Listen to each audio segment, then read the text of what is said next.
Greetings, my fellow sapiens. It is I, Lord Adversary Omega, welcoming you to the Mega Show, the first Mega Show of Season 2 of Interdimensional Challenge Wrestling. Yes! Oh, it is wonderful to finally get one of these going again. We have all 4 titles on the line today. In addition, we'll be having 2 matches to give out a boon to the winner of said matches. One will be a 4-way ladder match, and the other will be a triple threat match. We have a few other matches on the card to entertain you, and I hope you will enjoy the show. But for now, I'm going to send it down to Minion 589. That's correct, right? Yes! And he will be calling the action. So thank you so much, folks, and enjoy the show. Hopefully, I won't have to talk to you again for the rest of the show. Send it over. There we go.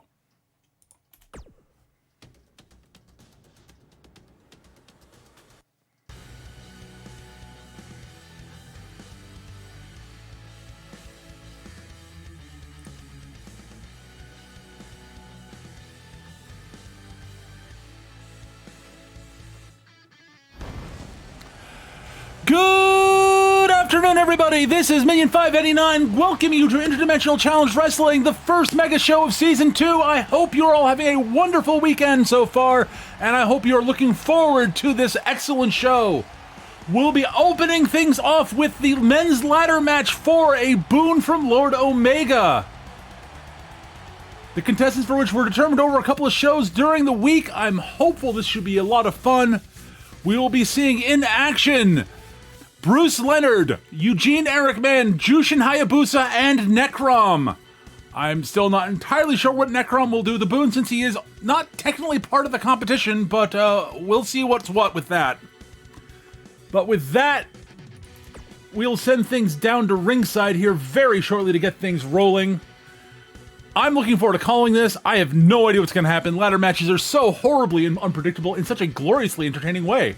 So I'm hopeful this will be a lot of fun. Additionally, all 4 titles will be on the line today. And we will also be seeing in action Lilith Lovecraft and Catherine Koloff. Let's see, the Stellar Knights and Order the Spider.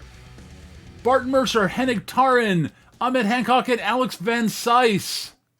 And our main event will be the women's title match between Kirsten the Savior Anderson and Rachel the Monster Mortis. But first, as I said, we've got that 4-way that triple threat, that 4-way ladder match, so that should be starting here very shortly.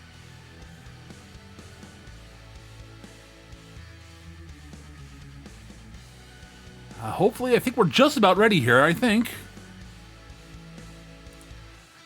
Oh, wrong button. There we go. Let's send it down to ringside. There we go.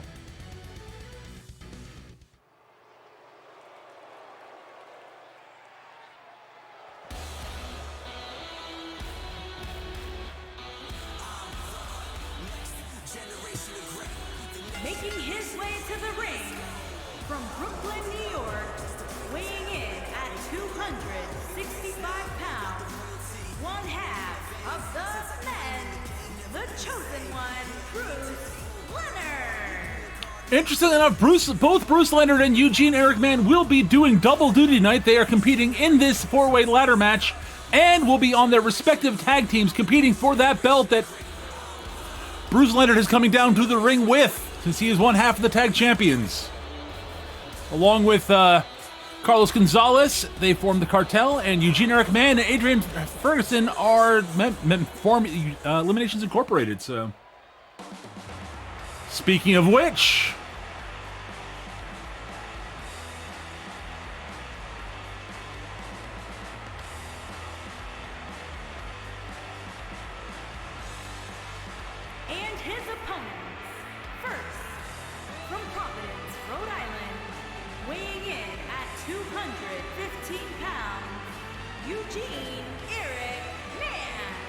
well, this is not Eugene's first ladder match here ladder match for a boon here in IDCW. He was the winner of the very first one, and he used that boon to challenge Josef Zenk for the title right after Josef Zenk won it from Xander Voda on that same show, right after the match ended. And he was successful in that match and was the men's champion for a while, until he was dethroned by Arik Tolos in the Chamber of Elimination match.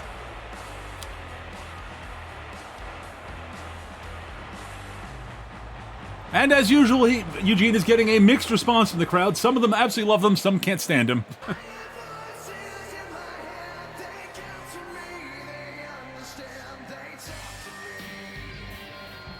And from Tokyo, Japan, weighing in at 234 pounds, the assassin, Jushin Hayabusa. Well, Jushin Hayabusa, the Yakuza assassin who has had some mixed results here in IDCW, but has always proves himself to be an immense threat against anyone he faces. Looked very impressive in his triple threat match he'd had to qualify for this.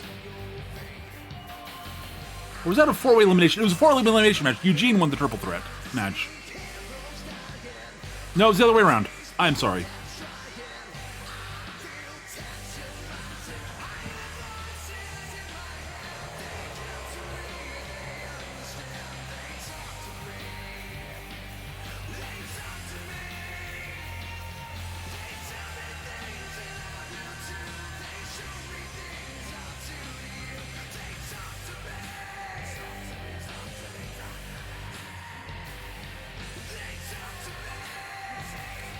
All right.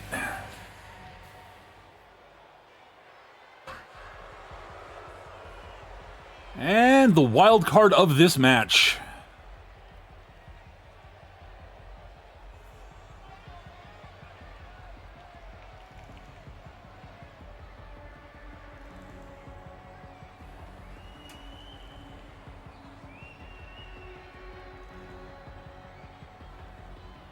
And from the edge of reality, weighing in at 241 pounds, Black Mosca. Necrom terrorized backstage for a while when he first showed up here out of nowhere.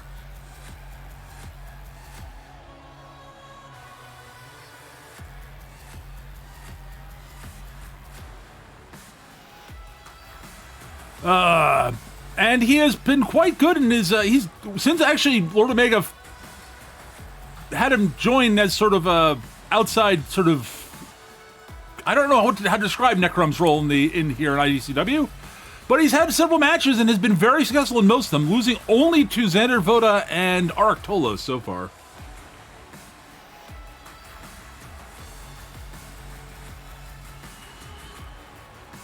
Yes, Necrom just showed up out of nowhere at one point, started attacking people backstage, and eventually was cornered by the Shades and Barton Mercer and was made a deal with Lord Omega of some sort. He's not officially part of the roster, but Lord Omega saw fit to give him a shot to get into this match, and he qualified. All right, Eugene and oh, there we go. Bruce Leonard dropping a DDT onto Necrom as Eugene and Jushin Hayabusa go to the outside. Eugene gets a ladder. As usual, Eugene, the actual professional wrestler in the group. Oh, electric chair set up here. Oh, into a powerbomb almost. And Eugene's laying blows in on Necrom. Eugene being an actual professional wrestler as opposed to, oh dear, those series of headbutts by Necrom on Eugene in the corner. But Eugene pops back up and knocks Necrom backwards onto the ladder. Nice neck breaker by Bruce Leonard there. Eugene flings Necrom over the top rope and clobbers him to the floor.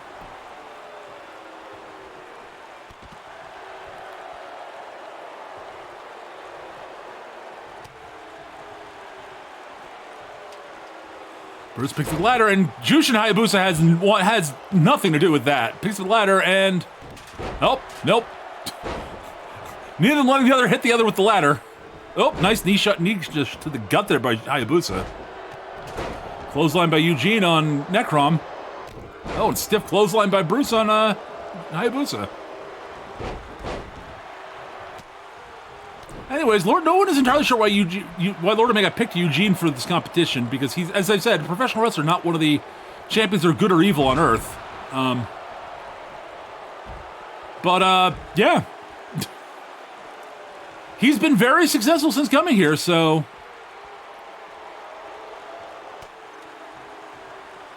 Bruce set up the ladder to climb up to go for the briefcase.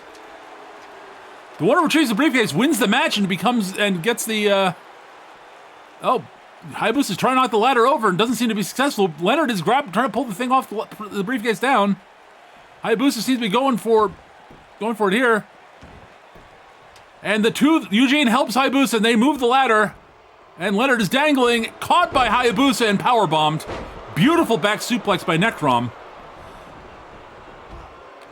Elbow drop to the knee. Necrom picks up the ladder.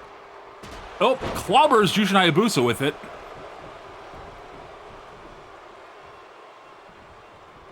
Bruce Leonard takes the ladder away from Necrom, clobbers Eugene with it. Struggles with Necrom over the ladder. This time Necrom gets it and belts Bruce with it. But Bruce rolls his feet before he can be hit with it on the ground. Again takes the ladder away. Yep, down goes Necrom. And Bruce seems to have decided enough is enough with the ladder and drops it.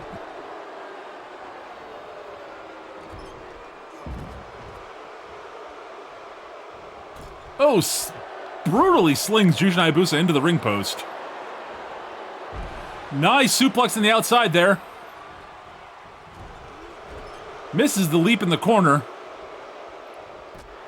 Low blow by Jushin on Eugene there, but then is clobbered by Bruce with the ladder, and Bruce lays it into Eugene. Slams it down on Eugene on the mat there.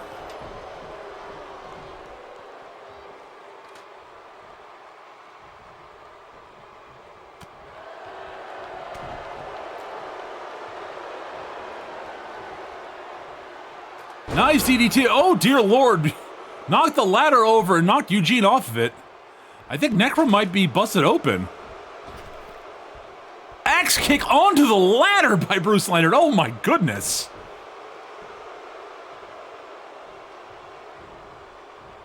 And a swinging neck breaker for good measure.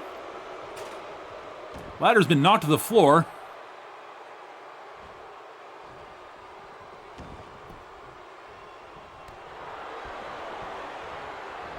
Ooh, nice. Oh, it was going for a spear, but was taken down by Bruce Leonard and countered into a DDT.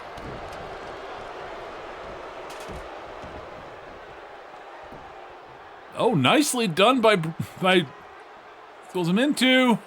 Ooh, neck breaker. Oof. Maybe is that an Oshigoroshi, maybe? Eugene's down. Oh, beautiful suplex, but Hayabusa's climbing the ladder.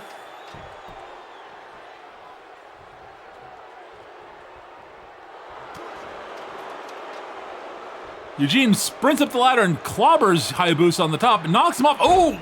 He falls back into Bruce Leonard's fist. Leonard's hitting him. Leonard using his immense height to knock Eugene down. Bruce Leonard stands approximately 6'7", so knocking someone off the top of the ladder without climbing, it's actually not out of the realm of possibility. Oh my goodness. Ooh! Drops him on face first onto the knee.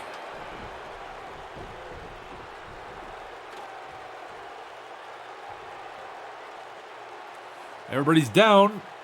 Leonard's sort of staring and deciding, maybe I realizes he's put the ladder in not quite the right spot, removes it, resets the ladder so he can climb to get the briefcase. He's got plenty of time to get it now, although Necrom's back to his feet fairly quickly.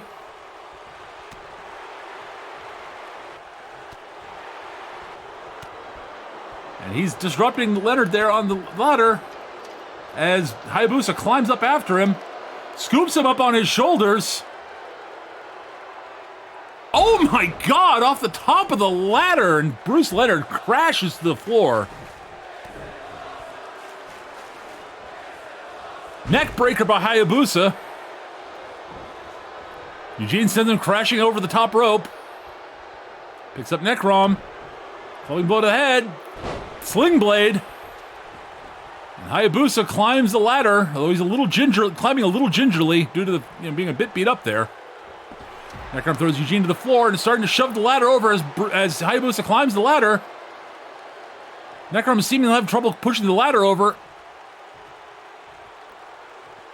Climbs up after him. Will he get up there in time to stop Hayabusa?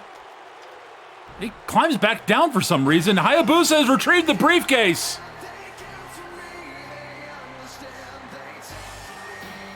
Hayabusa said something to Necrom at the top of the ladder. Necrom just climbed back down. I'm not sure what happened there. Here is your winner, the Assassin, Jushin Hayabusa.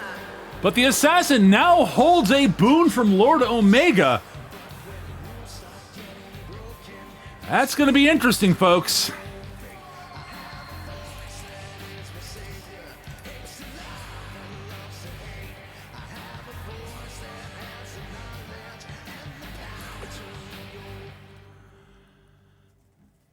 Well, next up, we are going to be having a match between, in theory, the final match between Lilith Lovecraft and Catherine Koloff. These two have been going to war with each other on and off for a long time. I have no idea what's going on, but we're going to send it over to Catherine Koloff, who has a few words to say before the match.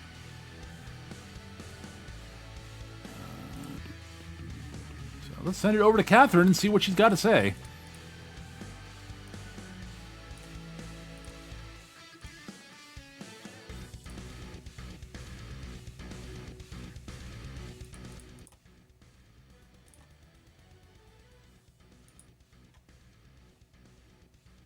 So, Lord Omega has been a dear and has given me what I want. One more match with you, dear Lilith. A final chance to settle things. No disqualifications. No holds barred. A chance to end this. We've been going round and round and round, and we never seem to finally settle things. I am tired of thinking I can move on to greater things, only to find you there, in my path. So, today this ends. Hopefully, Jacqueline will return from whence she has vanished to and will be present to see my inevitable victory. But make no mistake, dear Lilith. I do not need her there to best you. Today this ends, and then I can move on to greater things. Well, we will see what happens. Lilith had nothing to say when we approached her backstage for this one, so I don't know, folks. So we'll be sending it down to ringside here very shortly, and I look forward to seeing this. Hopefully, this will settle things. This is an Extreme Rules match. No disqualifications. No holds barred. Pinfall or submission in the ring will determine this, and we will see what happens.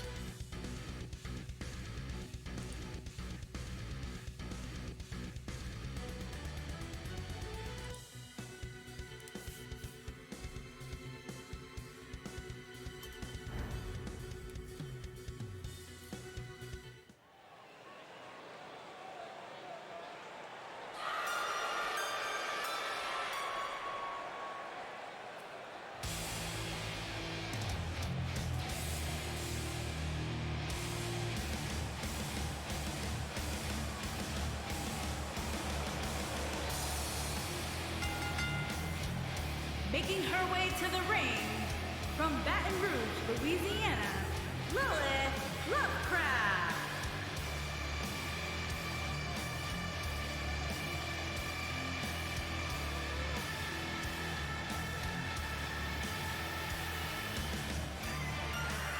Well, Lilith Lovecraft comes down to the ring. She very much wants to get back to trying to challenge for the belt. I know that. But she and Catherine Koloff just keep clashing and keep getting in each other's way. And I think both of them just want to end this once and for all at some point.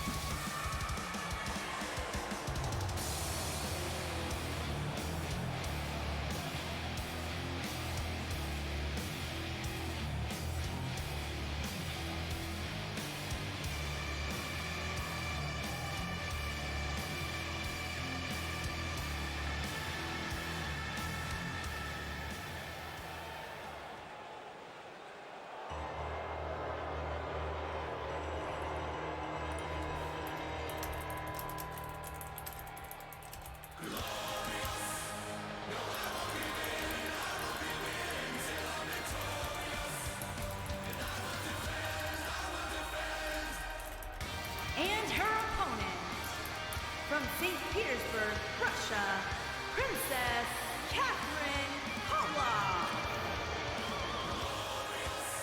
Well, Jacqueline Aldo is not at ringside with Lilith again. We have not seen Jacqueline much at all recently. Last time we saw her, she was being attacked backstage by one of the Shades.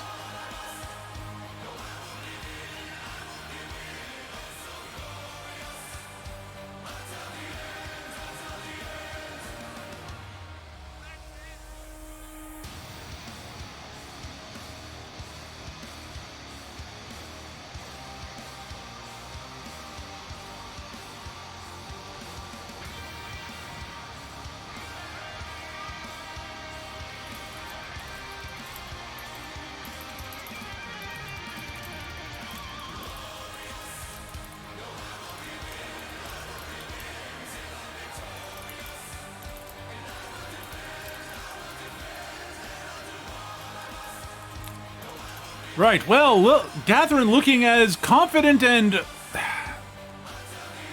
arrogant as ever as the...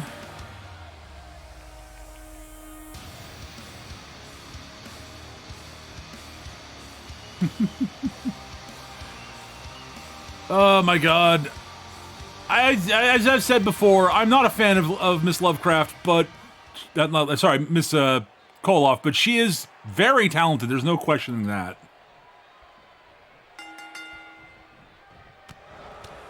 Catherine comes out with a flurry of blows, but Lilith lands a beautiful kick to the gut and slaps Catherine down to the mat.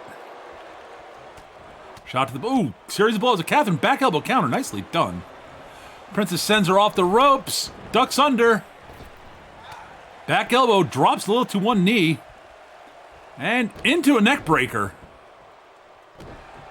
Stomp the elbow. Who's that? Wait, no. That's... I don't know whose music that is.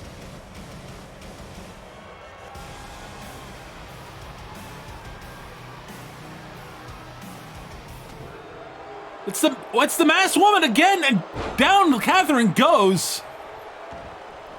She rolls out of the ring.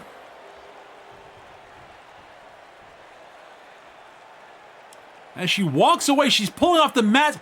Is that Jacqueline Aldo's mask under? Is that Jacqueline Aldo? What? Lilith clawing back to her knees, back to her feet, scoops Catherine up off the mat. It's a no disqualification match, so that was perfectly legit. Lilith doesn't look particularly pleased about somebody interfering in the match, but she's not going to let that get in the way of trying to win. Jab. Ducks the clothesline, though. Uppercut from Catherine. Another uppercut from Catherine. Climbs to the top rope. Raining blows down on Lilith from the ropes.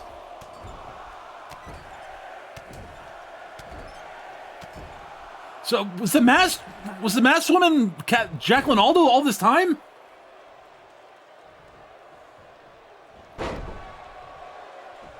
Also, yeah, the irony of the masked wrestler having been a wrestler who wears a mask the whole time is kind of...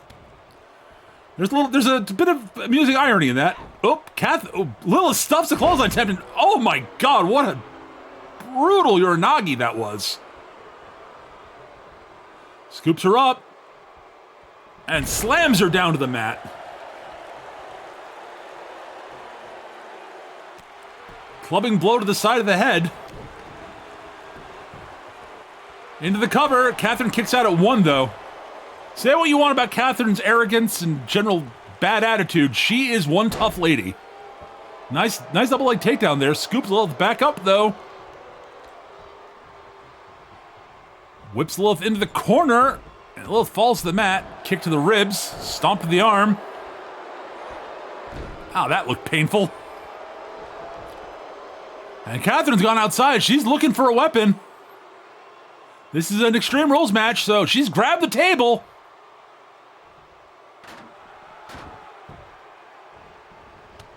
And a leaping uppercut floors Lilith. Slap to the face. And she walks away arrogantly.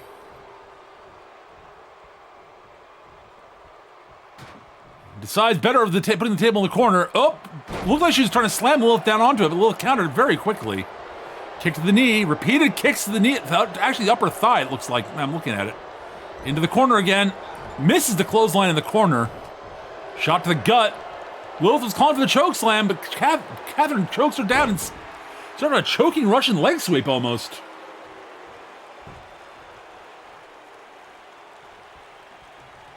Ooh, neck breaker by Catherine.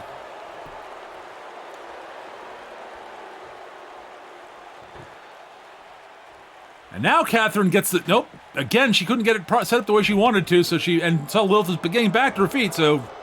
Goes over to catch Lilith before she can do anything. Kick to the gut. Neck breaker.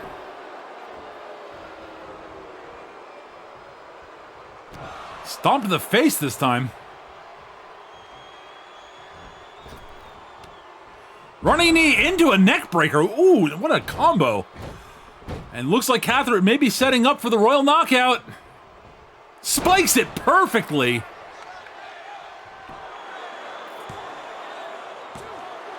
But Lilith kicks out at 2. Into a brutal lariat there by Lilith.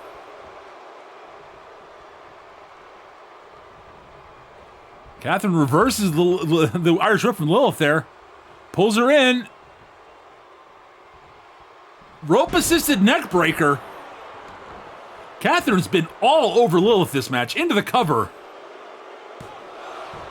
But Lilith kicks out at 1. You can see Catherine is extremely upset about what Jacqueline did, but she is definitely focused on beating Lilith right now.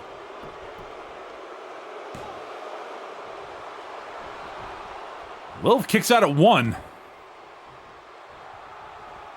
This is not something you see very often, folks. Catherine's headed to the top ropes. Lilith's getting back to her feet. Witch punch out of the air, knocks her out cold, drops her, floors her, absolutely floors her into the cover. But she kicks out at 2.5.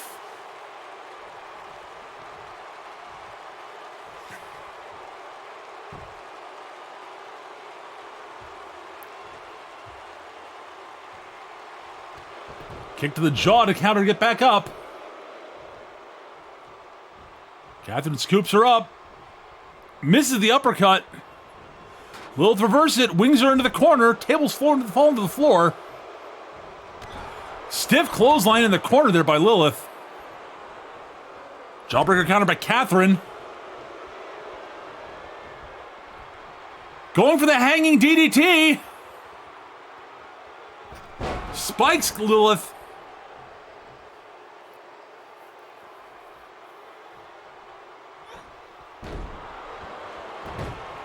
And again, calling for the Royal Knockout. Spikes Lilith again. That's got to be it, folks.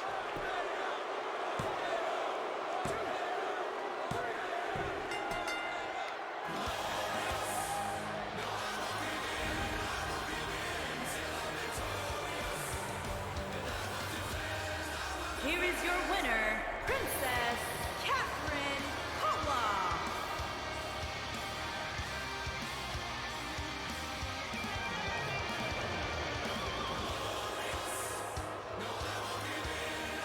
Well, Catherine Koloff looks extremely pleased with herself, but you can see she is not happy. And as she's headed to the back, you can hear her calling out for Jacqueline. She is on the warpath.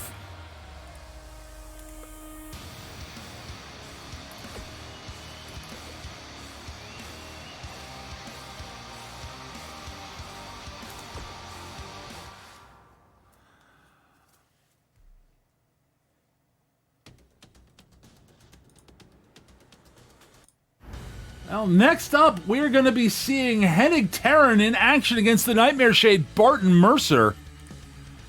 And we'll be hearing from Hennig here in a short moment. Barton doesn't have much to say about this one, apparently. But Hennig has a few words, so we're going to send this over to him in just a moment.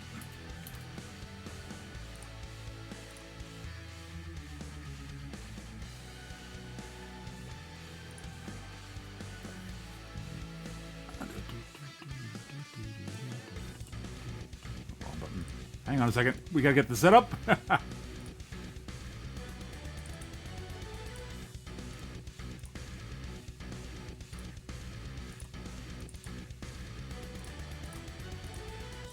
All right, let's send things over to Mr. Terran and see what he's got to say.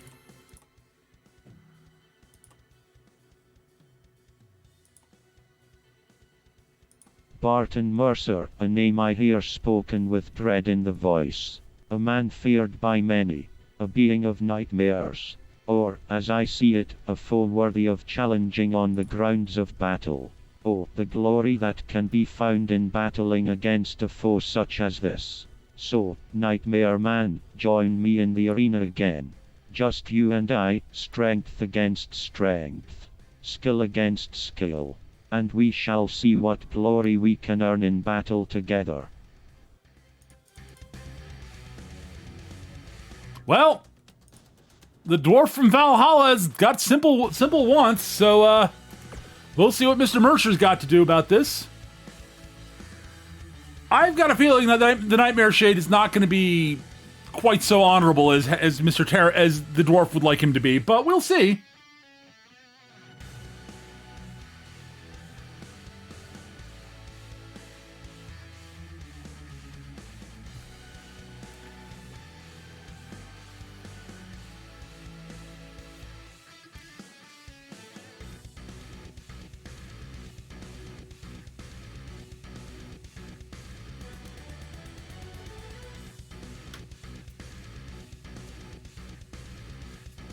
All right, well, things should be getting down to ringside here very shortly. And we will see what's what here in a moment.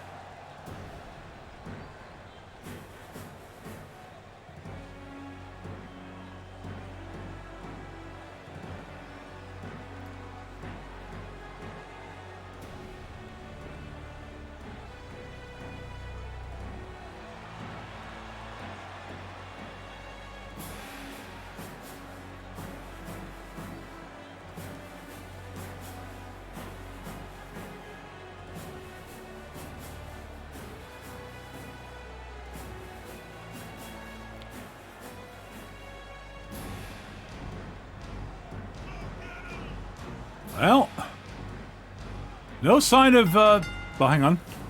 Making his way to the ring from Valhalla, weighing in at 252 pounds, the Hammer, Hennig Terran.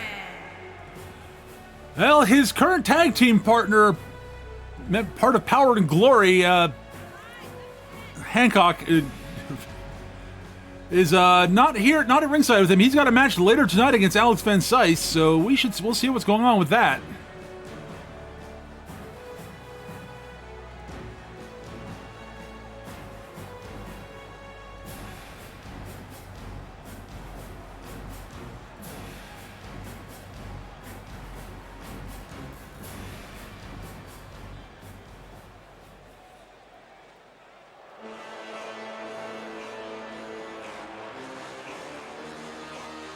And his opponent, accompanied by Valiant Alex Van Syce. And from every man's nightmare, weighing in at 319 pounds, the Nightmare, Shade Barton Mercer. And the Nightmare Shade vaults his way into the ring. I'm surprised he's brought Alex along with him, but...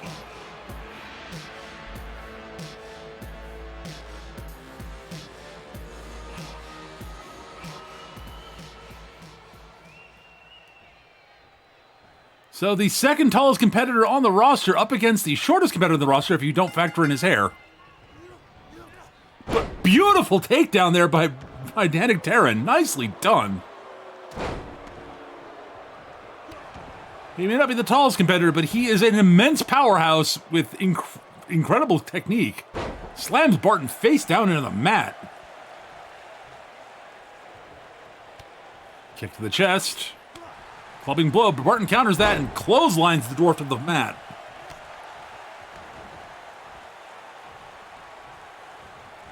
Shoulder check by Hennig.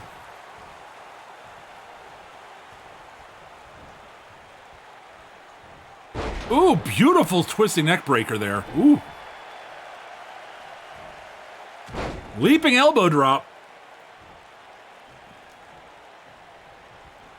Spin kick to the gut. Nice suplex by Barton.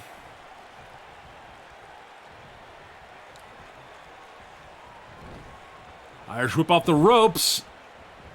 And misses the spinning discus clothesline there, unfortunately. I think he misjudged Hennig's height there a little bit.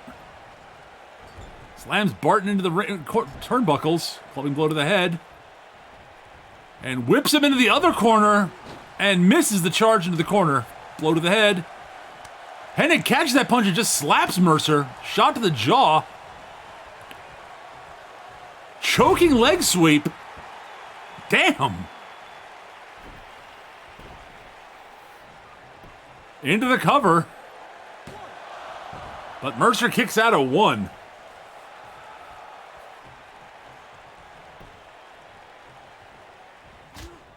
Chop the chest. It does nothing to Hennig. Into another twisting neck breaker. Oh my god. Hennig didn't even flinch from that chop. You can hear that across the arena too. Nice takedown again. Beautiful shoulder toss. Back to the corner. Looks like he might be going for the spear. Spears Mercer to the mat. Goes to the cover. But Mercer kicks out at 2.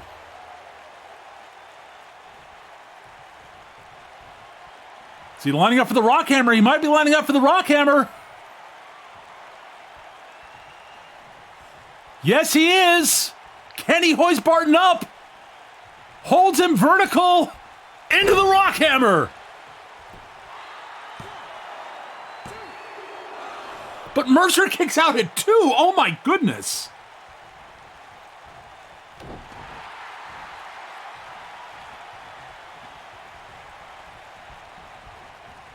Into the corner. Back elbow counter by Mercer. Scoops him up. Oh, Hennig counters into a reverse neck breaker. Reverse DDT, actually. Sorry. Wrenches the neck. Hennig has been one step ahead of Mercer almost this entire match.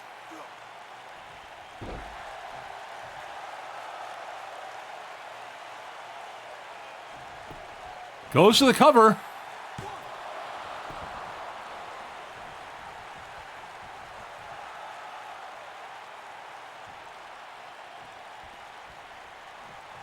Mercer, ooh, beautiful shot to the gut there by Mercer. Spinning side slam. Oh my god. Into the cover. But kicks out at 2.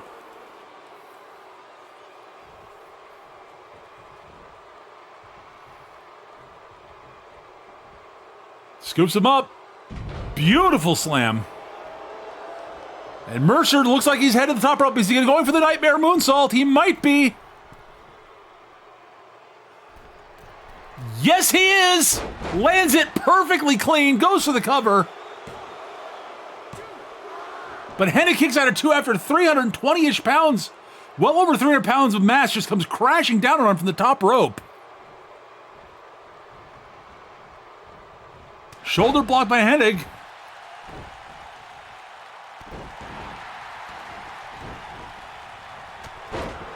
Running headbutt from Hennig just floors Mercer, but Mercer's back to his feet. Oh, no. Oh, God, that twisting neckbreaker is so nasty looking. Spear! That just drove all the wind out of Mercer's lungs. Into the cover. But Mercer kicks out at 2 again. What is it going to take to put Mercer down? A second rock hammer, maybe.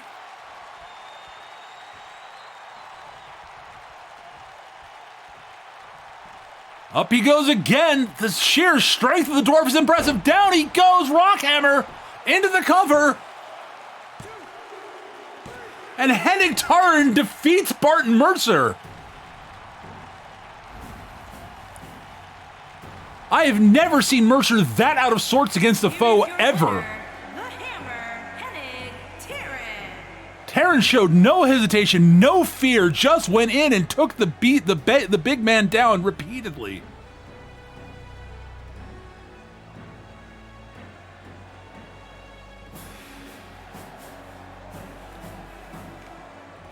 Absolutely incredible.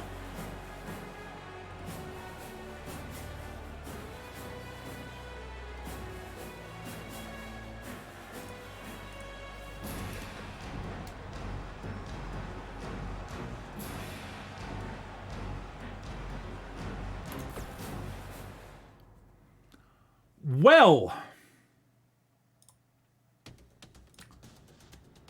I don't know what to say other than we've got a championship matchup next. The women's tag team titles are on the line. The Misfits will be crossing up with the Disciples of Darkness. And we're going to be hearing from Roxanne Abbott of the Misfits first, and then we'll be hearing from Hannah Shibata of the Disciples of Darkness.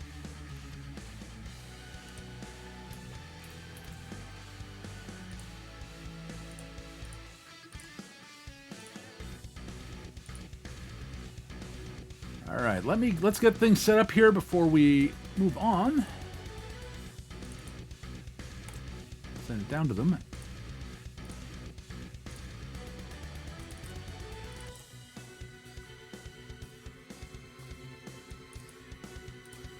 All right, as I said, first thing we're going to be hearing from is Roxanne Abbott, and then we'll be hearing from Hannah Shibata. Let's send things over to Miss Abbott here.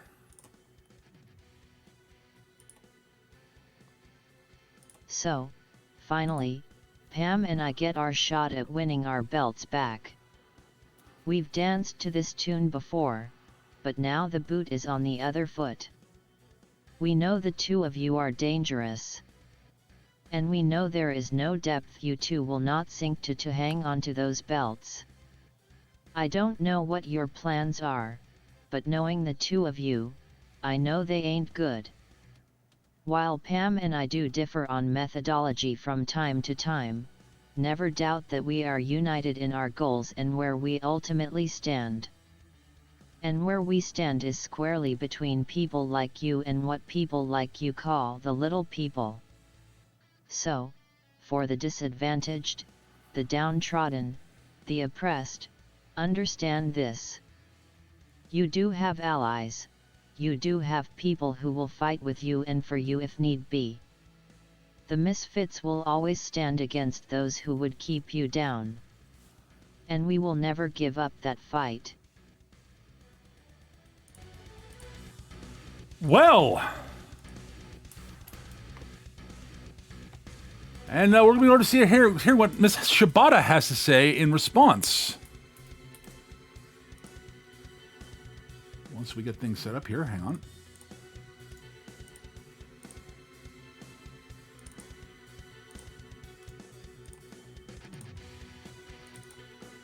All right, let's send it over to Miss Shibata and see what she's got to say in response to Miss Abbott there.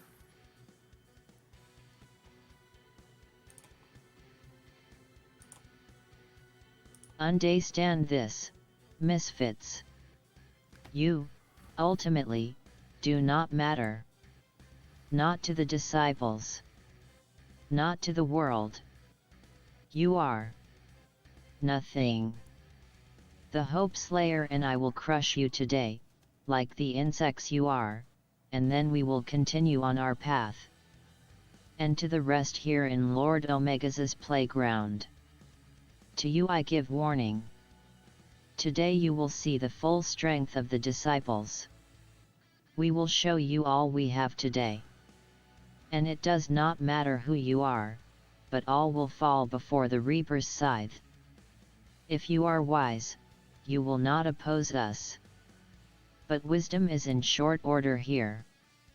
And honestly, I relish the opportunity to inflict pain and destruction your poor choices will offer me. And I know Matsumoto will delight in seeing all of your hopes snuffed out, one by one. Death walks among you now. Aha. Well, we're going to be sending it down to ringside for that match here, folks. The Misfits versus the Disciples of Destruction. Disciples of Darkness, sorry. And we'll be seeing what's going to go on with them here very shortly.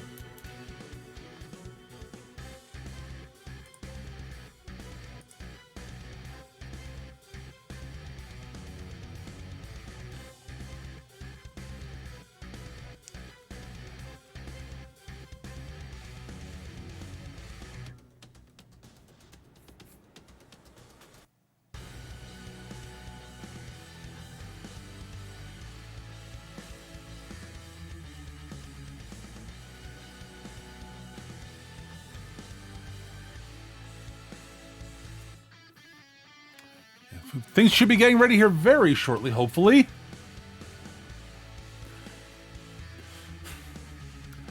I honestly don't know who's going to win this. The Misfits were tag champs for quite a long time. But Shibata and Matsumoto are a force to be reckoned with. Let's see what's happening here now.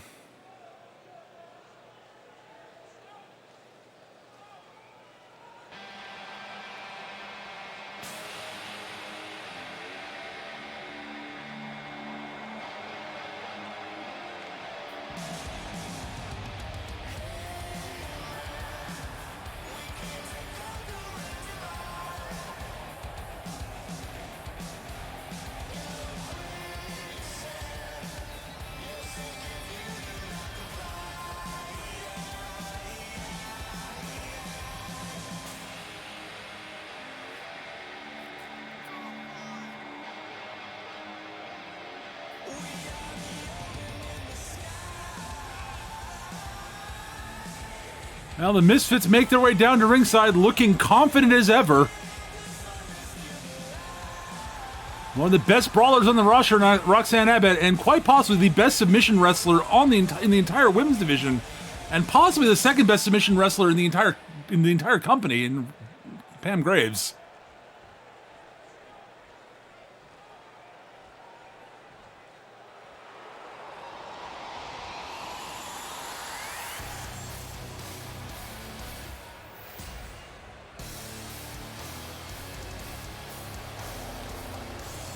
Now we got the Disciples of Darkness, an incredible blend of speed and power between Mikari Matsumoto and Hana Shibata.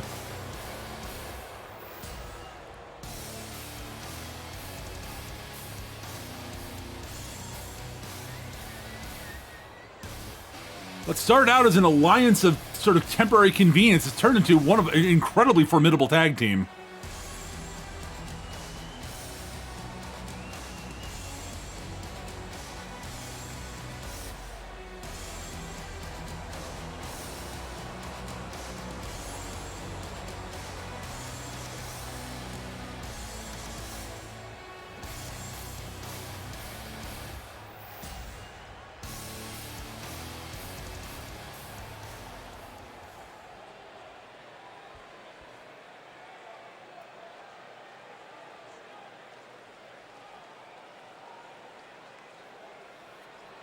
The Wanderer, Roxanne Abbott.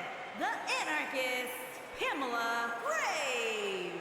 On the way to the ring, the Wanderer, Roxanne Abbott. And the Anarchist, Pamela Graves.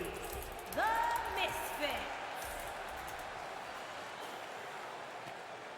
The Wanderer, Roxanne Abbott. The Anarchist, Pamela Graves.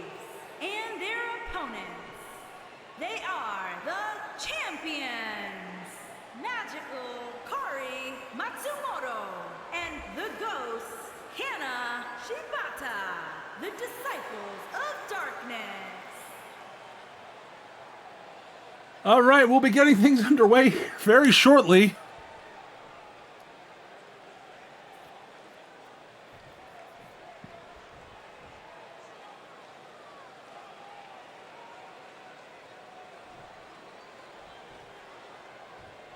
So we're starting things off with Matsumoto and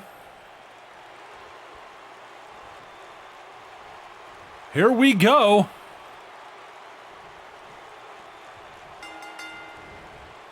Goes to drop kick to the knee and Roxanne Ahmed stuffs it, just leaps over it nicely. These teams know each other very well.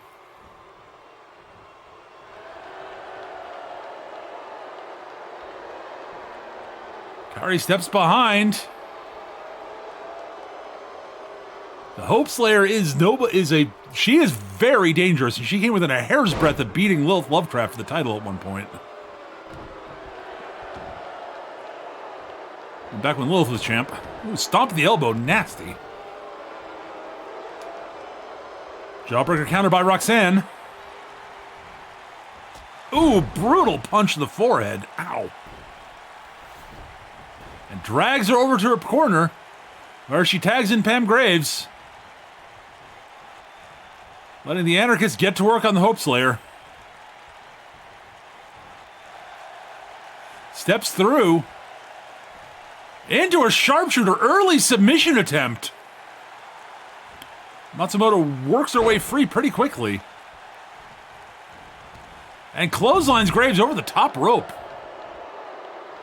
Kari Matsumoto may be one of the smallest competitors on the roster, but she is much stronger than she looks. And she's faster than she looks too, and that's saying something, folks. Hangs over the rope. Running knee on the barricade. Running knee while she's hung over the barricade. Ow. Sends her back into the ring. Pam rolls back to her feet, though. Knee to the chest there. Oh, nice step to the side by Kari Matsumoto. Leaping facebuster. Oof. Almost really a bulldog, really.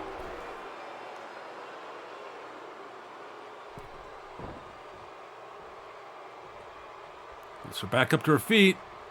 Nice counter by Pam Graves. Ooh, bridging suplex. Nicely done. Whips her into the corner. Tags in Roxanne. They are keeping Kari Matsumoto isolated from Hana Shibata. Oh, what a combination move. Almost like a buckle bomb into a kick to the back of the head. Nice jawbreaker counter by Kari, though. She's still going. Knee to the gut. Ooh, famouser after running off the ropes. Whips her into the corner. But Roxanne Abbott steps out of the way before she can make contact. Nice jawbreaker counter by Kari Matsumoto. And she's going for the tag, but she loses her footing and cut off by Roxanne Abbott. It seems to be they're very clearly trying to keep Kari Matsumoto away from Shibata. My gut impression is they would be doing this to whomever started the match. Ooh, brutal dropkick to the knee there. And Kari's heading up to the top rope where she is more at home than anyone else on the roster. Heartstopper elbow. Oof.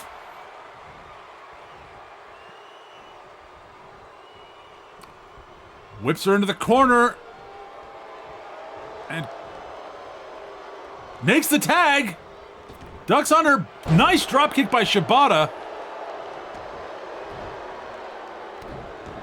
And Shibata cuts Roxanne Abbott off from getting to Pam Graves this time. But double leg takedown by Graves. Sorry, Miss Abbott. Walks around and looks like she's going to make the tag. Nope. Steps aside. She baited Shibata over to the corner. Nice hip toss. Thesz press into mounted punches.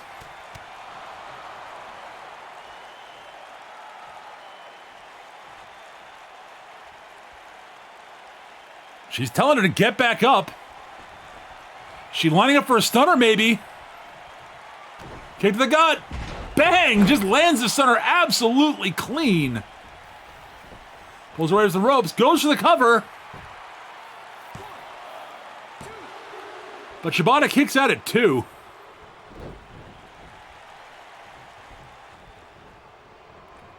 Whipped into the corner. She's going to make the tag. Tags in Matsumoto. Backbreaker into a diving knee drop off the top rope. Oh, that looked nasty. And now Kairi's lining up for something. What's she lining up for? Spinning back kick to the jaw. She has knocked people clean out with that before, folks. Goes to the cover. Pam Graves in to make the save, but doesn't get there in time, and the Disciples of Darkness win.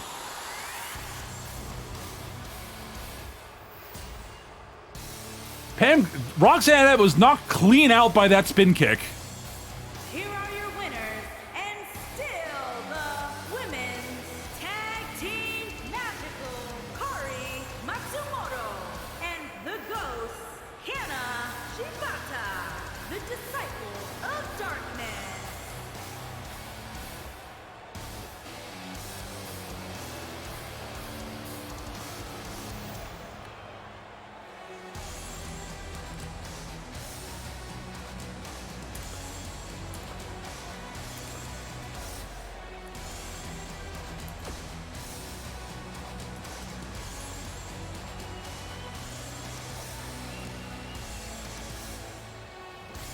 All right, well, next up, folks, we have another championship match for you. We have the men's title match up next.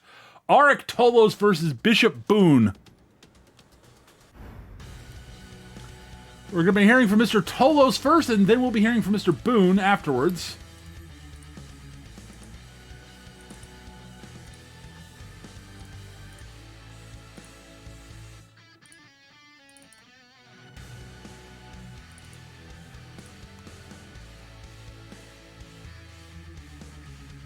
All right, let's send things over to Mr. Tolos first.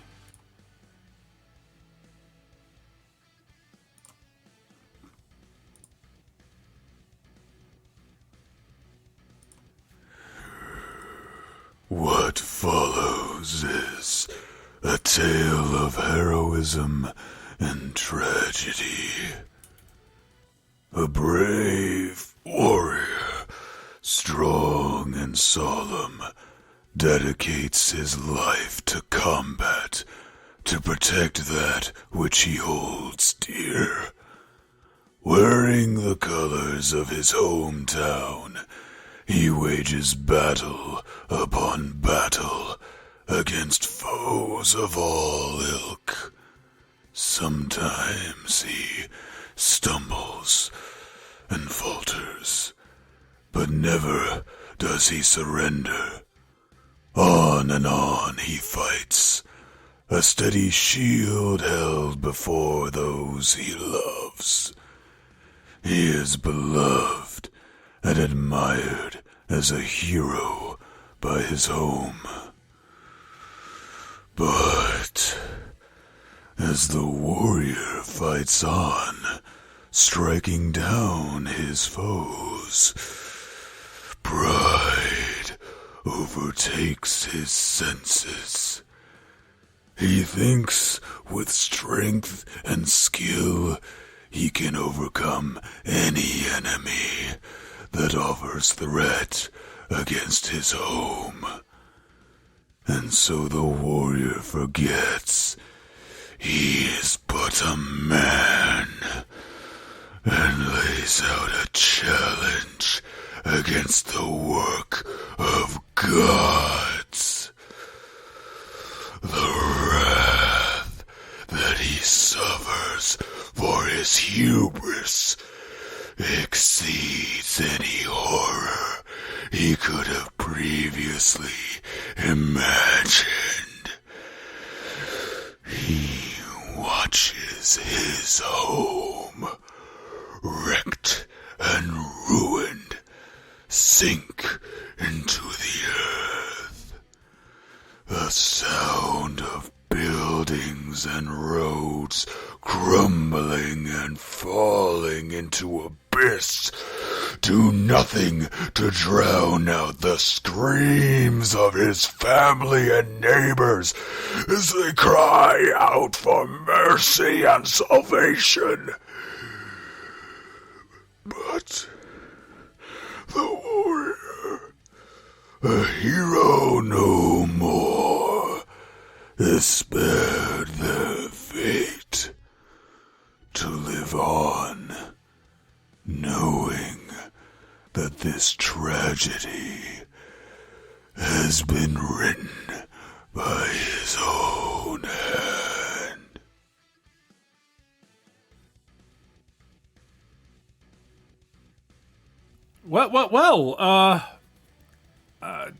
Okay, well, that was not what I was expecting from Mr. Tolos, but, fascinating tale nonetheless. Next up, we're going to be hearing from Mr. Boone, our champion. I wonder what he's got to say.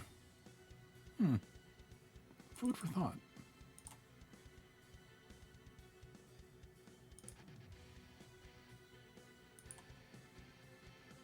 Arik Tolos. Arik, do you know the tale of Cassandra? I know it well. If you do not, maybe you need to brush up on the classics, man. Anyways, after we last crossed paths I learned what you truly desire. And I know that I cannot give it to you. I have seen what happens if I do. So I must do whatever I can do to make sure you never lay hands on this belt again. Because if I do, and I challenge you for that title again and win again, this time neither you nor Lord Omega will allow me to not follow through on my obligations. Which leaves me with only one other path to follow in that case. And it not one I relish. So, the easy answer is simple. Today I best the man seemingly hewn from stone. The apparent immortal blessed with the strength to challenge the gods. We both have our gifts, Arik, and we both have our curses. We will see whose burden weighs heaviest upon them today. Huh. Well, right. Well, we're going to send things down to ringside for this match here, folks. I'm fascinated to see how this one will go. All right, let's send things over to the down to the ring.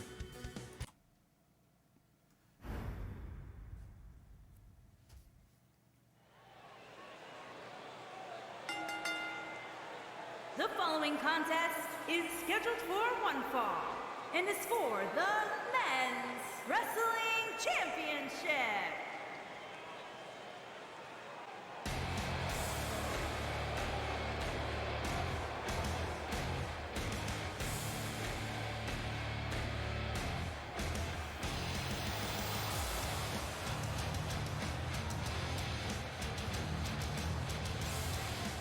Well, the former champ stalks back down to ringside after having been bested by Boone, who caught him off guard by cashing in his boon from Lord Omega on him after his successful match against Necrom.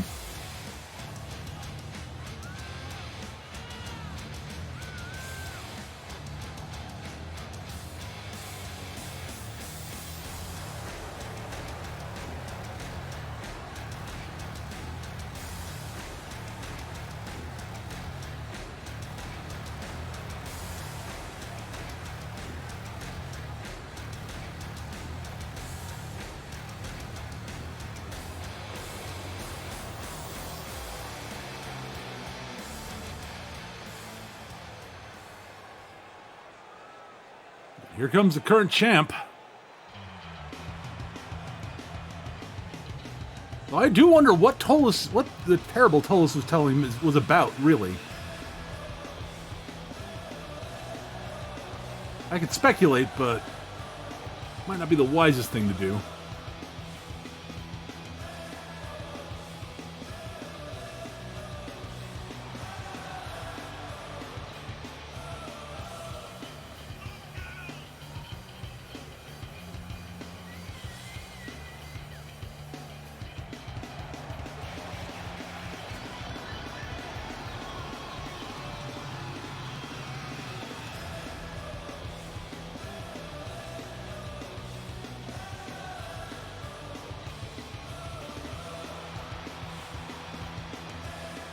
Well, Boone looks ready to go and as confident as he always does.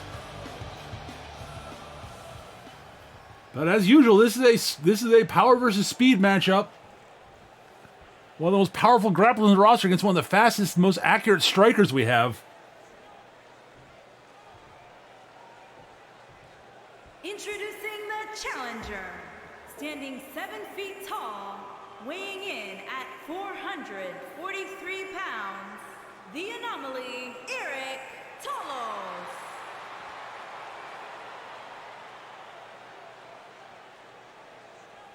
Introducing the champion, from Brooklyn, New York, weighing in at 180 pounds, he is the men's wrestling champion, Buzzsaw Bishop Boone.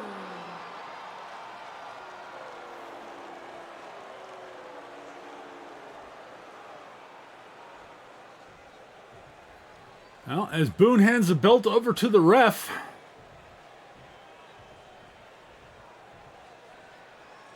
I'm still perplexed by what both men had to say before this match. I'm not sure what either of them were exactly meaning.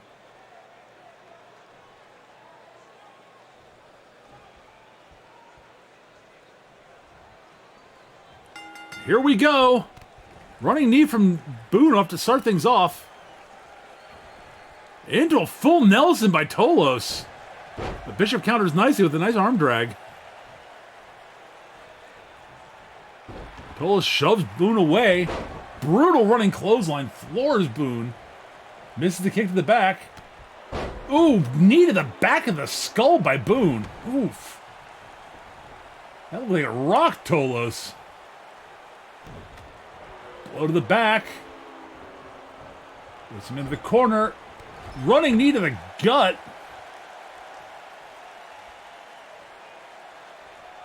He drives his foot into basically into Tolos' neck there in the corner, and then stomps him again. Misses the kick there though. Tolos clubbing blows after clubbing blow after clubbing blow into the corner. Knee to the jaw though by Boone. Nice counter by Boone. Floats over into a beautiful DDT. Tolos rolls to his feet. Oh, beautiful, beautiful suplex there. Just snap throws him over. A gut wrench suplex. Ooh, hammer and anvil elbows. God, those just came ringing down on Boone's head. Into the cover, but Boone kicks out at 1. Boone rolls out of the way of that boot and then gets back in the ring faster than you could blink almost. Reverse in the corner, goes for a clothesline in the back of the neck. Nicely done by Tolos. Scoops Boone back up. Scoops him up. Boone escapes out of the back into a reverse DDT. Gets him back to his feet. Bullmaye knee! That could be it, folks! He might have knocked Tolos out with that. But Tolos gets at it before even the count of 1. Knee to the back. Sweeps the leg. Tolos is just bouncing on his feet. Seeming like that had no effect on him whatsoever. Clubbing blow floors Boone.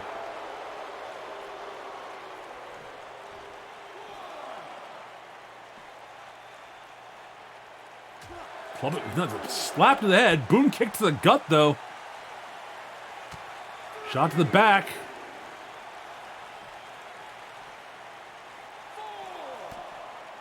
Tolos elbows his way free.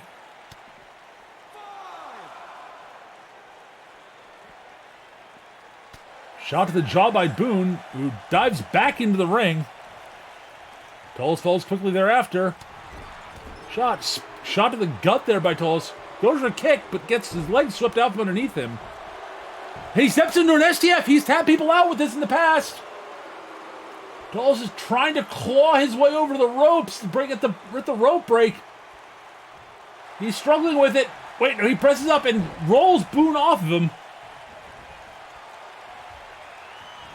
Gets behind him. Suplex. Oh, brutal German suplex. Stomp to the arm. Pulls him up. Into a colossal clutch, pulling back on Boone's face. Boone sweeps the legs out and gets back up. Shot to the back. Ooh, release German suplex over, just, oh my God, just sent Boone flying. Pulls him in. Pulls him up for a powerbomb. Maintains his grip, lifts him up for a second. Maintains the grip again for a third time. Floors Boone, oh my goodness. And now he's lining up for the Trials of Sisyphus. Pulls him in. Spikes him to the mat. Is that it, folks? And Tolos is again our champion.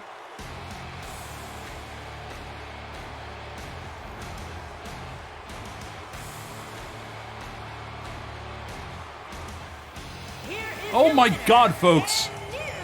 What a slugfest that was. Champion, the Anomaly, Eric Tolos.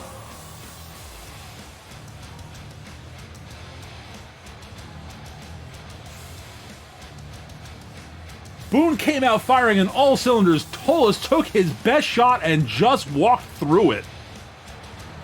And then just put him down. Oh my goodness.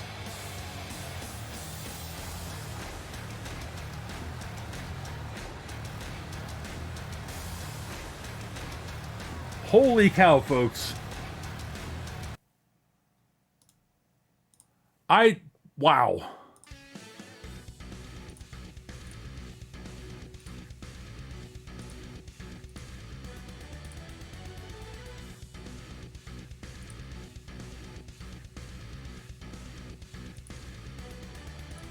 Well, folks, next up, we have our next match for a Boone. It is a triple...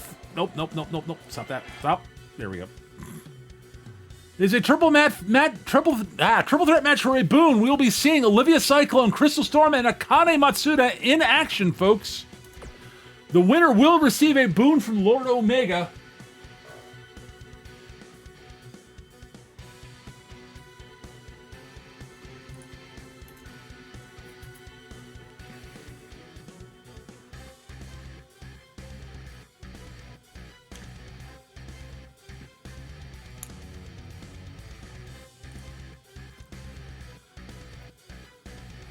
This will be Akane's second shot at a Boone. She won her first one.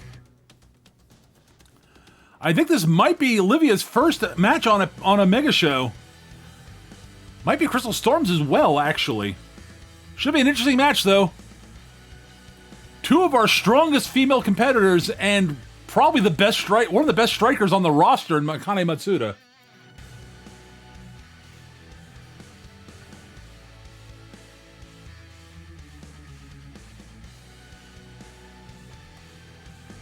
All right, folks, let's see what's going on with this. We're sending it down to ringside.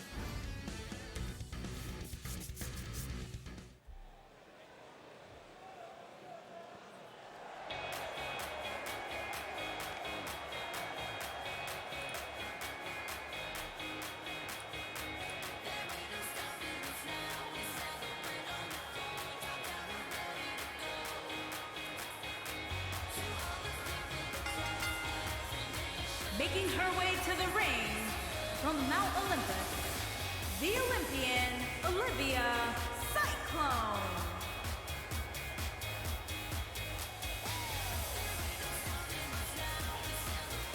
Well, Olivia works her way down to ringside. She is, as always, very popular with the crowds, and this is her first real shot at something big. She has been improving steadily since she arrived and has been looking much better and better every match she's been in.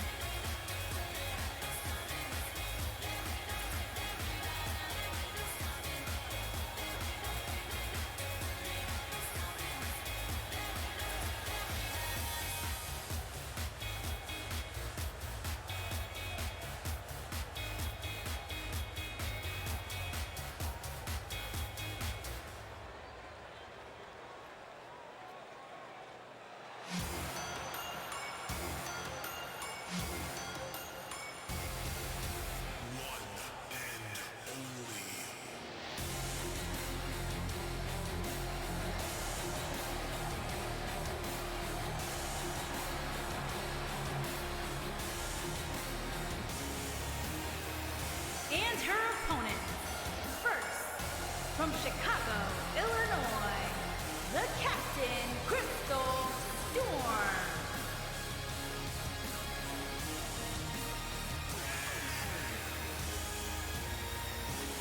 Well, there, the former Air Force captain turned superheroine, Crystal Storm. One of the few women on the roster who can possibly match Olivia in terms of raw, actual physical strength. Well, that and our champ, Rachel Mortis.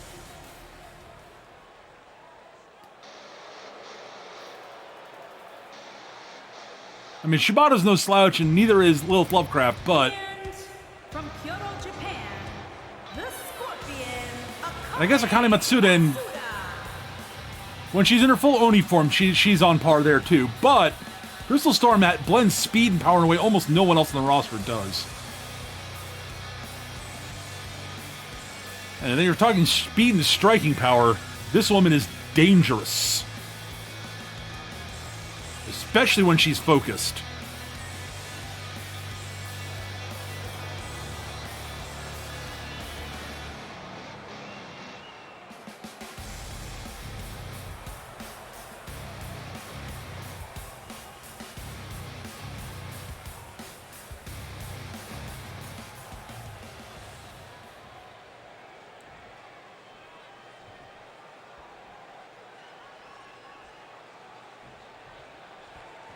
And here we go. Back elbow, back fist combination by Olivia there to start things off. Slap to the face, shot to the gut. But tripped by Akane, basically drops her over the second rope. Nicely done. Spear there by Crystal Storm on Olivia. And then leaping, sort of, almost like a Bronco Buster there. Oop, shot to Akane's chub. Akane counters the kick to the gut. Running boot there, though, floors Crystal Storm. Jawbreaker by the captain. Misses the crossbody. Akane just stepped to the side.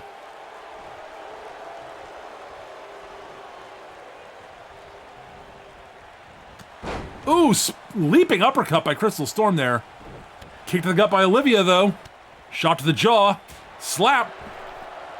And misses that crossbody.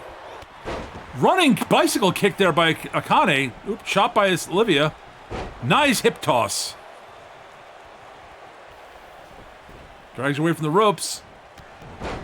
Floors the Captain Storm there. Stomp with the arm. And demonstrating that incredible power. Deadlift gut wrench by Olivia here. Oh my goodness. And clotheslines Akane Matsuda to the mat. Or Akane could get involved in anything. Sound tactics by Olivia there. Shot to the jaw there by Olivia. Belly to belly suplex. Nicely done. And then a standing moonsault. Oh my goodness. Akane interrupts though. Dragon Screw leg whip on Olivia. Kick to the back of Crystal Storm into the cover. But her feet are under the ropes. Ooh, very nice by Olivia.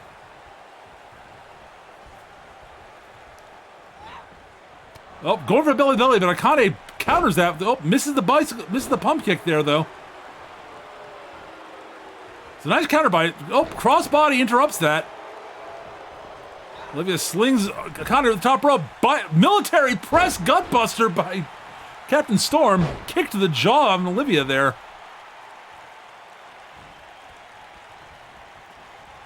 Ooh, clothesline counter. Nicely done. Nice short arm lariat there. Shoulder check by Captain Storm. Kane's back to her feet on the outside, though.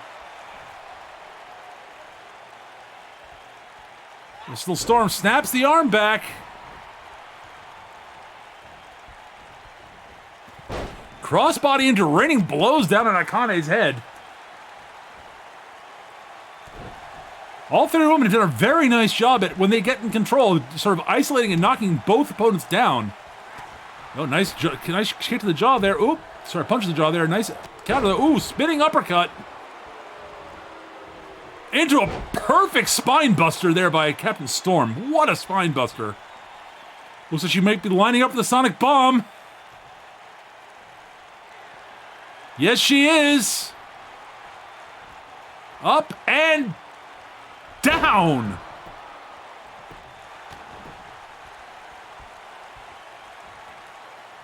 Now she goes to work on Akane. Shot to the jaw. Back elbow by Akane, though. Akane whips her over the top rope to the floor. And follows outside. Back in, though. Clubbers Olivia. Olivia looks like she's going to the top rope to maybe take advantage up there, but cut off by Akane Matsuda. Shot to the jaw.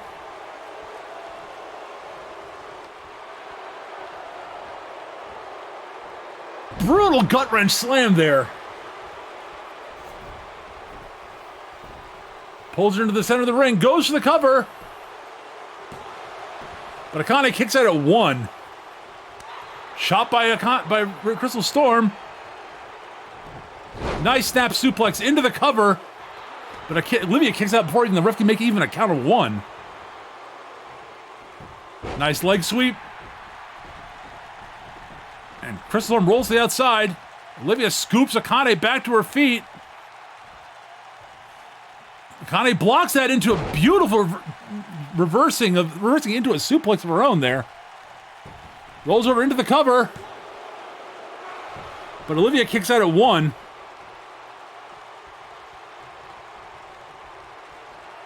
Pop-up uppercut. Floors Olivia. Up on the shoulders. Oh, what a Samoan slam, I think that is. Into the cover to Olivia. Olivia kicks out at 1. Not sure what that was. I don't remember the name of that move that Crystal did there to Akane, but Akane's back, rolling back up. She's getting the... Oh, what a beautiful move by Crystal Storm there. Olivia counters into the shoulder check. Into the cover. Making Crystal spend energy kicking out. Good tactics. Oh, hammer and anvil elbows. Oh, chop to the chest. Spin kick to the gut there by Akane. Olivia catches that leg kick. Slips in. Into a single leg Boston Crab. Akane kicks out.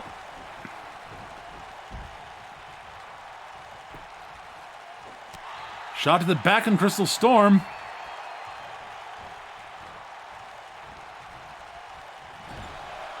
And she slams Crystal's head face first into the turnbuckle repeatedly.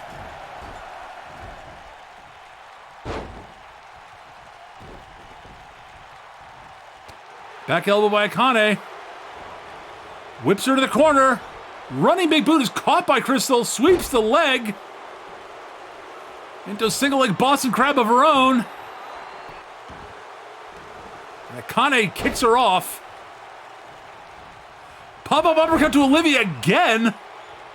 Falls into the cover.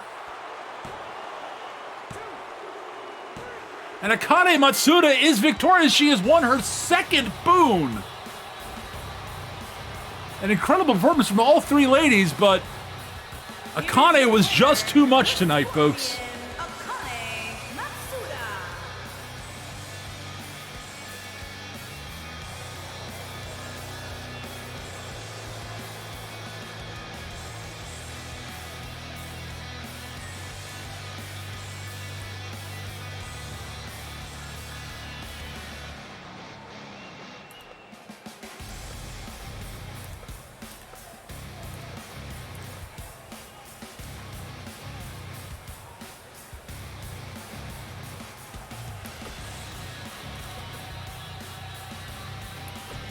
Well, folks,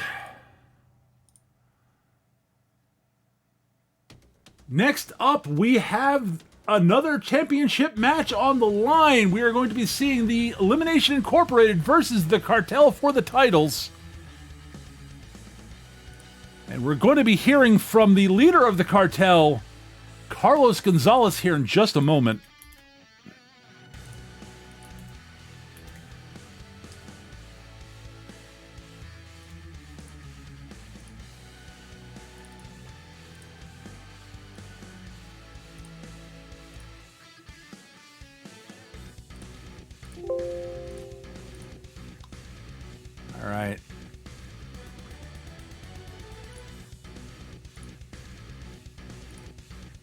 All right, let's send things over to Mr. Gonzalez here.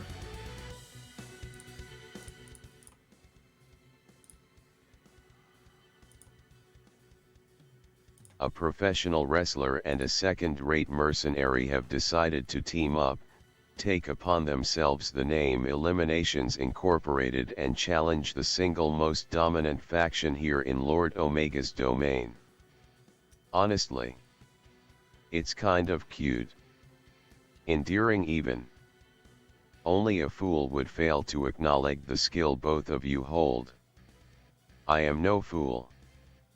But I also know that neither of you can hold a candle to Bruce's talents or my skill and tactical mind. I always have a plan. Today is no different. I know you are a clever man, Eugene. You like to see the board and have your own little plans. And, I confess, in the domain of professional wrestling you are more experienced than I. But, while you are one of the very few I have faced who can actually see the board in this game, but I am at least 3 moves ahead of you. I can already see checkmate in this match, it just hasn't actually happened yet. Well, Carlos Gonzalez sounding as confident as ever. We're sending it down to ringside for this tag team title match. Eliminations Incorporated versus the Cartel. I know I want to dispute Carlos Gonzalez's comment that they're the most dominant faction in IDCW, but he might actually be right.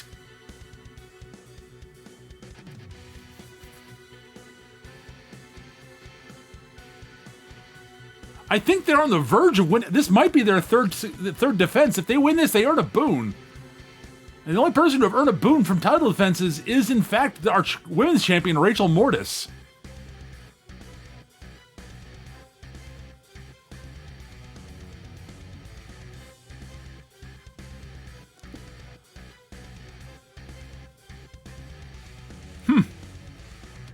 We'll be going down to ringside here very shortly. I'll be interested to see how this one goes.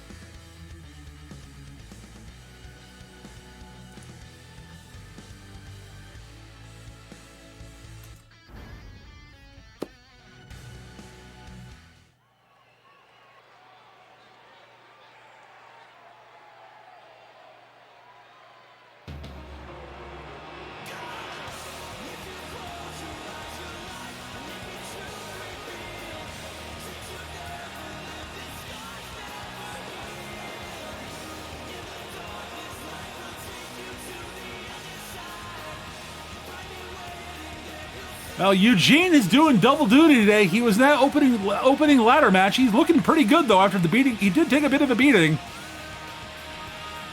But one thing I will never argue is Eugene's toughness. He is one tough hombre.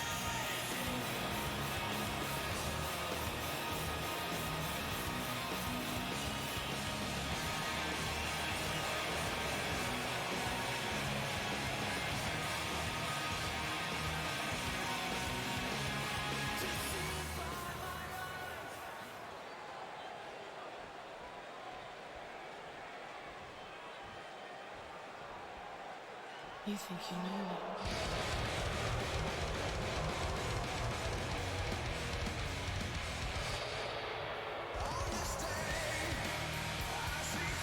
And here comes the Cartel, our tag champs.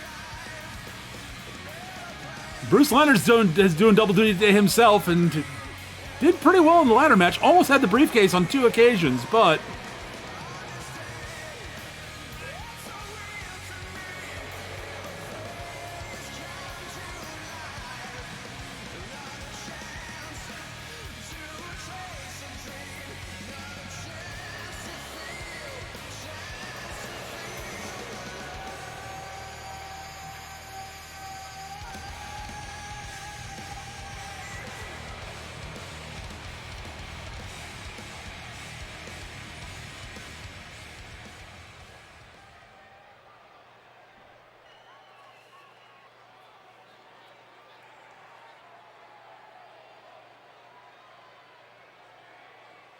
The Brawler, Adrian Ferguson. Eugene Eric Mann. On the way to the ring, at a combined weight of 450 pounds, the Brawler, Adrian Ferguson, and Eugene Eric Mann, the Eliminators. The Brawler, Adrian Ferguson, Eugene Eric Mann, and their opponents, at a combined weight of 474 pounds, they are the champions, El Jefe Carlos Gonzalez, and the chosen one, Bruce Leonard, the Cartel. Well, what we're not seeing here in action is two of the best submission wrestlers on the entire roster in the Cartel against the only true professional wrestler we have here, and one of the best brawling fighters I've ever seen in Adrian Ferguson, who has some good technician skills, submission rules skills of his own. Here we go. Carlos head to the top rope immediately for some reason, and Adrian Ferguson is having none of it.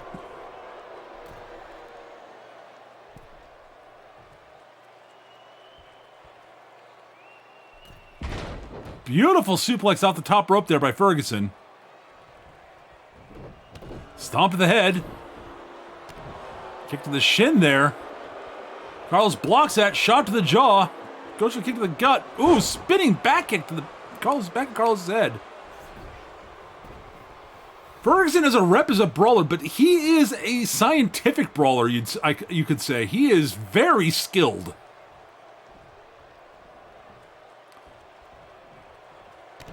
Kick to the gut by Eugene. Carlos in the corner, running forearm in the corner. Picks Carlos up, but Carlos shoves him away. Crosses the legs. Ooh, slams the knees down into the mat.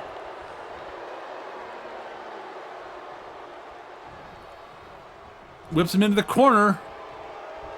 The majority of stuff Carlos does is setting him people up for that brutal knee bar or the heel hook he likes to use to tap people out. Or he goes to the head to try to set soft people up for a head kick from him, or that brutal Dragon's Jaw submission that Bruce Leonard uses.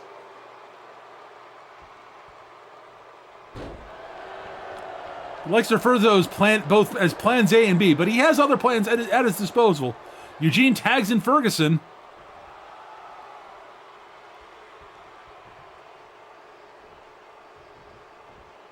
Scoops Carlos Gonzalez back to his feet.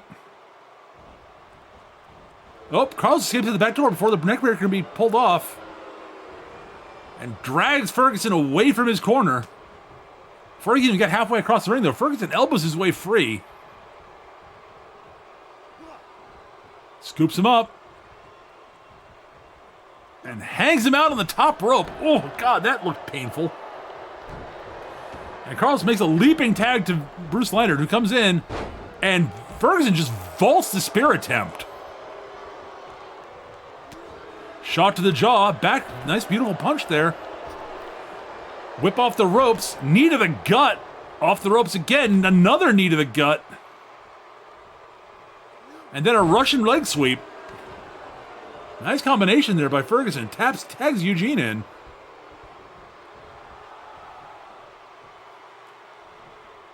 Eugene reclines the top rope for a second before getting back into the action. Hangs Bruce over the second rope and snaps him down to the mat. And, ooh, leaping knee drop there. Uppercut from Bruce Leonard. And into a dragon screw leg whip. Ooh, that looked nasty.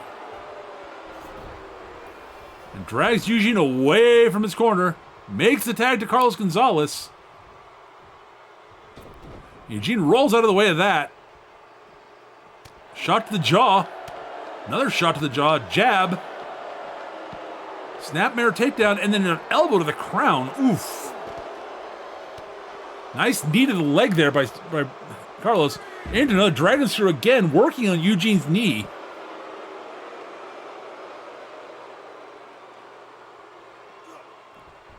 Whips Eugene back into the ring.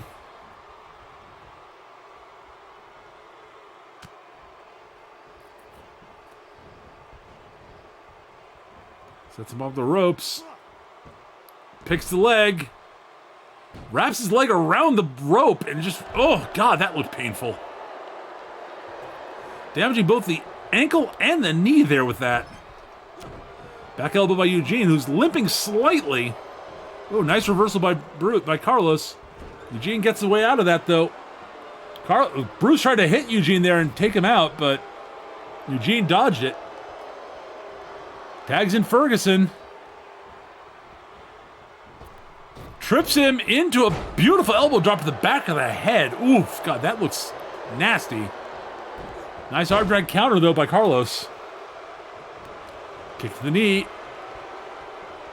Ooh, kick to the gut there by Ferguson. Flips him over into the bully choke. But Carlos's feet were under the ropes, unfortunately for Ferguson.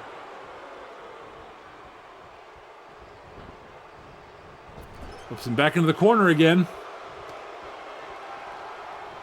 Tags Eugene again. Ooh, knee to the gut. Whips him back. Knee to the jaw. But the ref's distracted by Bruce Leonard. He does not see the pin. And Leonard barely has time to make break that up.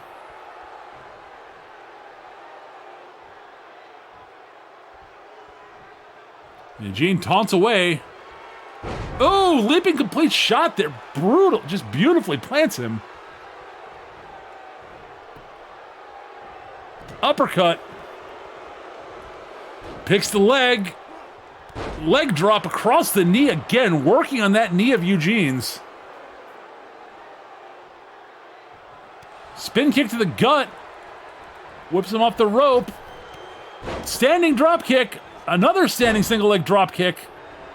Ducks under into a beautiful neck breaker. Oof.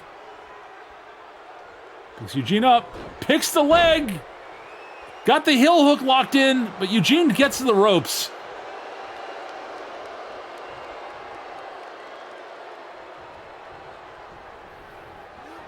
Whips Eugene into the corner. And Carlos Gonzalez taunts Eugene before walking over. Gave Eugene time to get that back elbow off. Whips him into the ropes. Oh, for fuck's sake. And, he...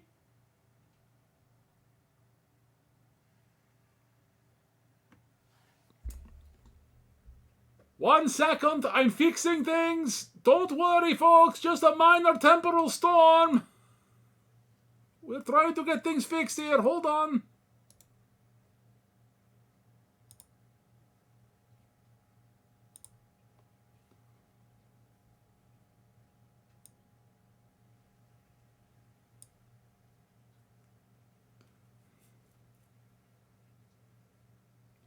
Oh dear, things are being a bit... Oh, wait. I think I'm beginning to get things stabilized. One moment.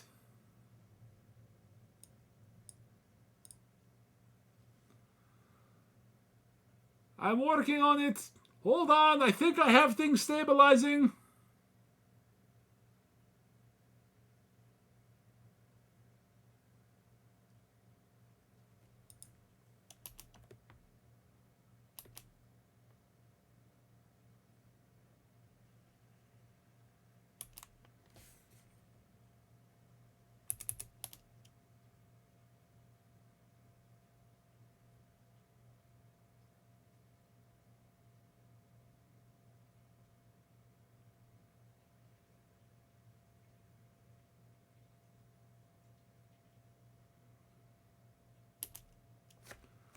Okay, I'm sending things back over to the desk. Sorry.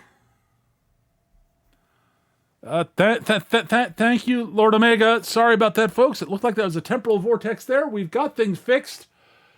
I think we'll have to restart the match here. Yeah. Well.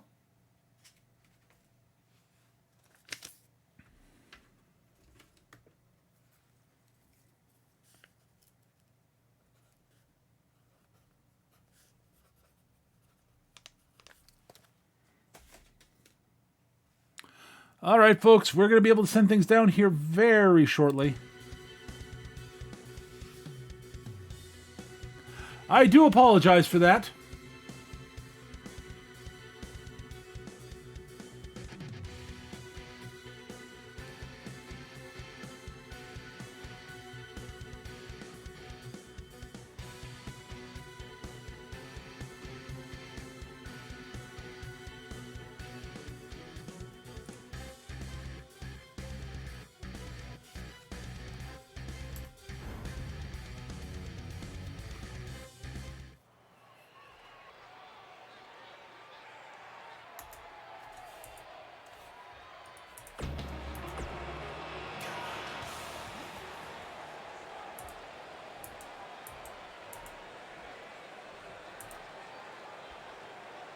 You think you know me?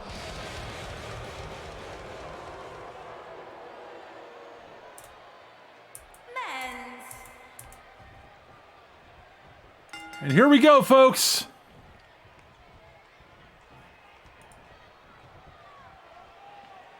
Locked up in the corner here. Ferguson and Carlos Gonzalez starting things off. Ooh. Carlos is not allowed for a clean break there and takes a shot at Ferguson. Forearm shot by Ferguson. Whips him back into the corner. Pulls him in. Power bomb. Very nicely done by Ferguson. Slams Carlos' head off the mat repeatedly.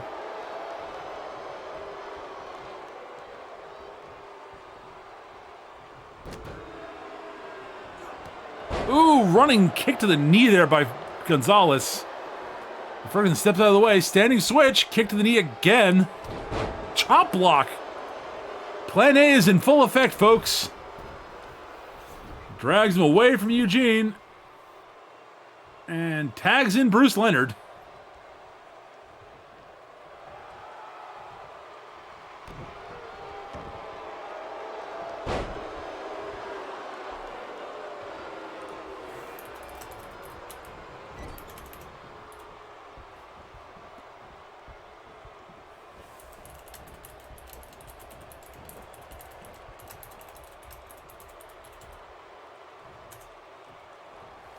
Ooh, brutal suplex there by Bruce Leonard there. Oh my goodness. Nice sort of sweep there though. And he slams Leonard's head into the mat repeatedly.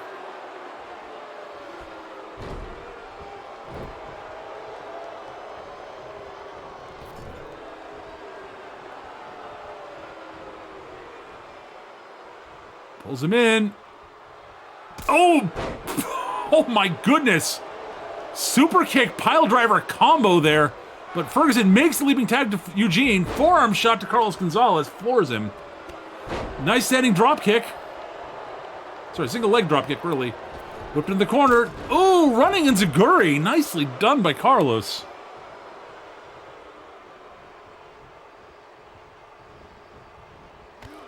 Nice, another single leg drop kick by Eugene.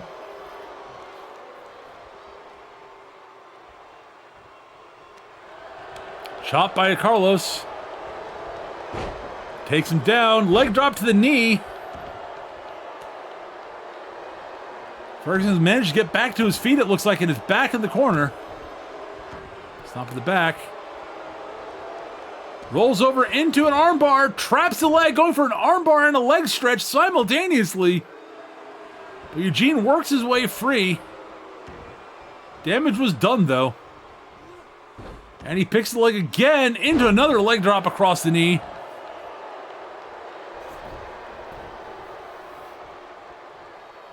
Tags in Bruce Leonard again.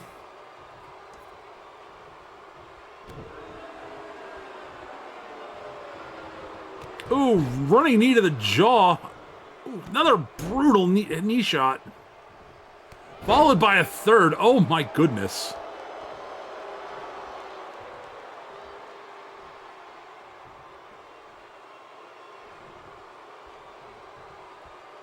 Jawbreaker by Eugene. Bruce blocked that one though. Shot to the jaw.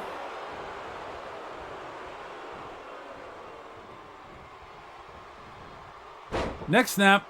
Kick to the back. And he tags Ferguson in.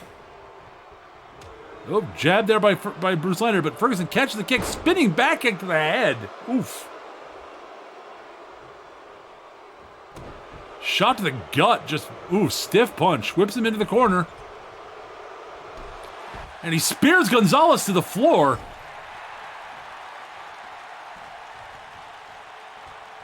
Good tactics, but unfortunately, Bruce Leonard reversed it very quickly. Shot to the jaw.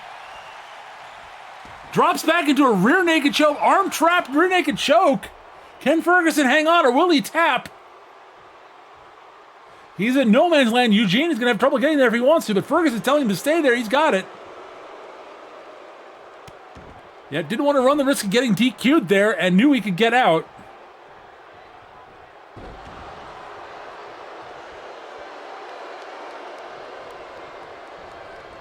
Whips him into the corner. Nope, escapes to the back door, clubbing blow to the back. Oh, shot from Gonzalez there, staggers Ferguson.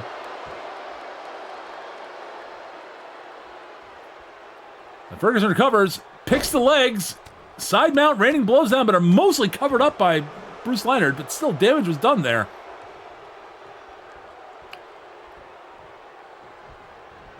Ferguson whips him into his team's corner. Tags in Eugene. Looking like they're going for the combo. Knee to the gut. Into a knee to the jaw. Brutal combination. It's broken up by Carlos Gonzalez before he could do anything. Neck breaker by Adrian Ferguson there on Carlos Gonzalez. Carlos rolls to the outside. He is dazed by that. He does not look good. Eugene scoops him up. Nice reversal by Bruce. Bruce is going to try to buy time till Carlos can get back up. Goes for the pin. Eugene kicks out at 1. Nice arm drag by Eugene. Picks him up. Clubbing blow to the jaw. Sling blade floors him. Goes to the cover. But kicks out at 2.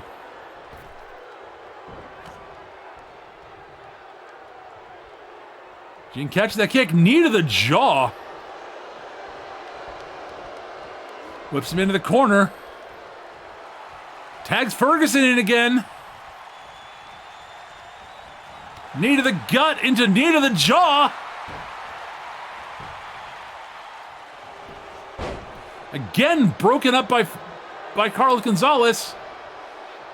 Oh, butterfly facebuster there by Ferguson on Gonzalez. Stomp to the gut. Scoops him up. Forearm shot to the head. Kips up. Picks leg into an inverted atomic drop. Body slam. Scoops him back to his feet. Flips him over into the bully choke. Nowhere near the ropes. Can he hang on? And he's forced to tap. We have new tag team champions.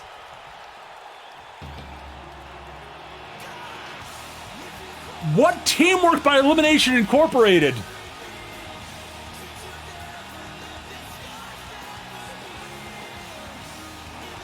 Here are your winners and the new men's tag team, the Brawler, Adrian Ferguson, and Eugene Eric Mann, the Eliminator.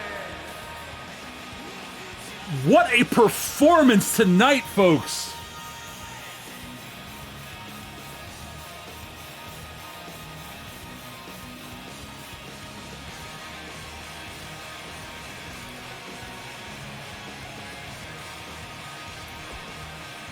My goodness, that was an incredible match.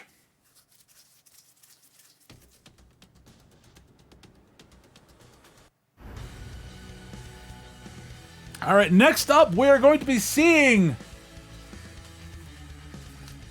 Cyber Knight and Storm Knight of the Stellar Knights up against the Order of the Spider in tag team action. The Cyber Knights have, well, as usual, have handed me this note. We, the Stellar Knights, will be protecting the denizens of the Challenge Zone from the Order of the Spider. We know their nefarious plans, and we will do everything we can to thwart them. Signed, the Stellar Knights. We tried to get a hold of either Duchess Grimm or Frogatopic. Duchess Grimm was kind enough to say the following to us: the Stellar Knights end tonight. She didn't have much to say beyond that. We're gonna send it down to ringside. We'll see what's gonna happen tonight.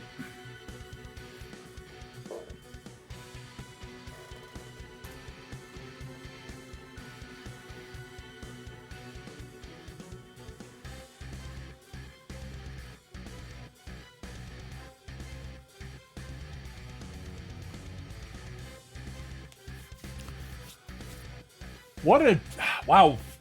I still can't get over that performance by the cartel there.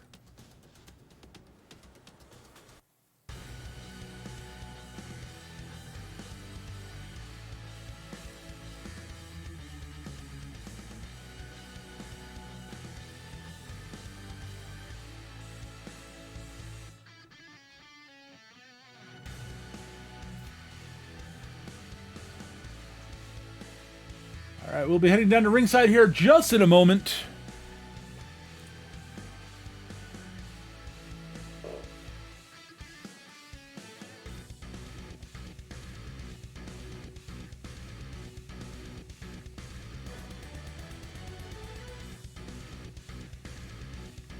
All right, sending it down to ringside now.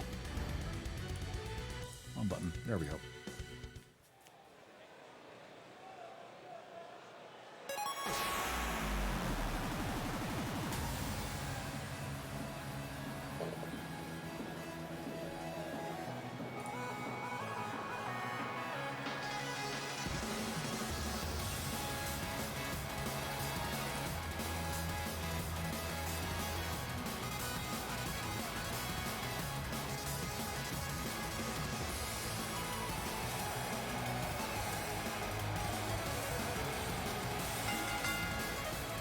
On the way to the ring, Storm Knight and the Cyborg Knight, the Knights of the Round Table.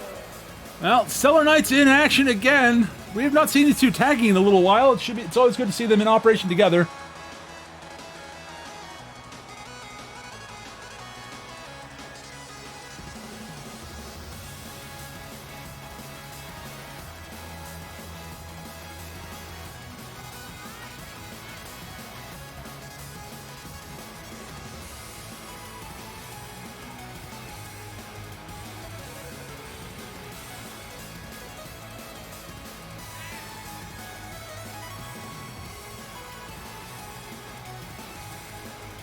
Well, here they are.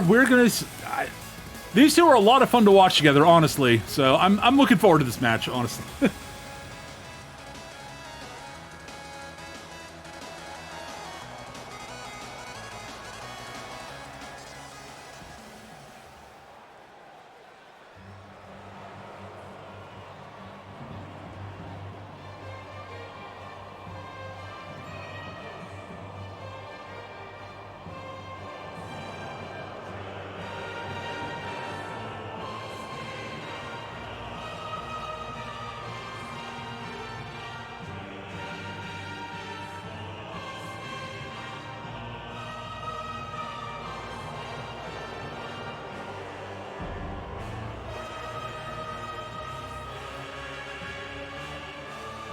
And their opponents, accompanied by the mechanic, Gertz Toffin, and the spider, Alexia Grimm, and Fraga Toffin, the Order. Well, the Order of the Spider come down to ringside with Gertz Toffik in tow. No sign of Yosef Zink, thankfully. It's bad enough that Gertz is here. Also, got information from our stats people that was, in fact, Bruce and Carlos's first ever loss as a tag team. Carlos, that's the first time the Cartel ever lost a tag team. Also, Eugene Eric Mann is the first person to win the singles title, the tag titles, and he has also won a boon.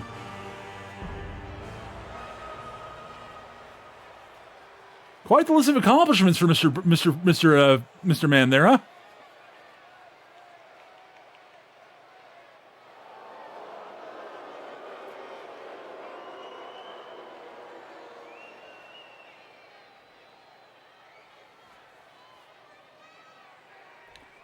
So we'll be starting things off with Storm Knight and the Duchess, Alexia Grimm.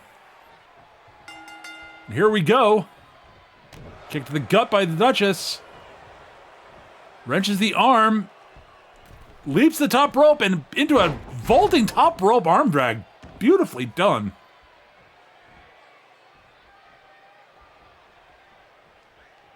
Rakes the eyes, well, as it were, into a beautiful spinning kick.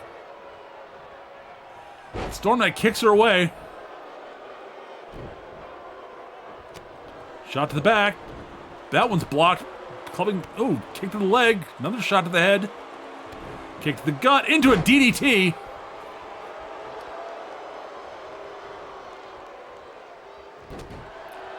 Jawbreaker by Storm Knight. Whips her into the corner. Tags in the Cyber Knight. Comes off the ropes. Off the ropes again. Combination splash and leg drop there by the Cyber Knights. Nice, Stellar Knights, nicely done. Stomp to the arm.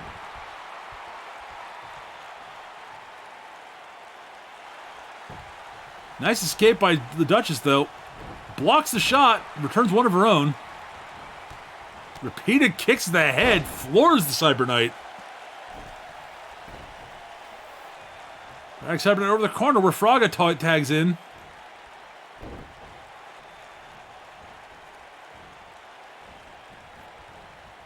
And Cyber Knight drags the smaller goblin over away from the corner.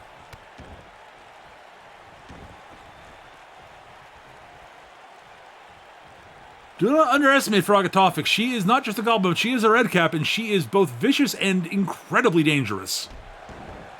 Despite her small frame and size. She's very quick also. Whipped in the corner. Beautiful running back kick to the by Storm Knight into a Russian leg sweep. Stomps the arm. Stomps the arm again. Damage arms will make it hard for her to put on the dungeon lock, which is one of her more dangerous weapons she has in her arsenal. Next snap. Oh, he's going for a knee to the back, but Storm Knight dodged out of the way.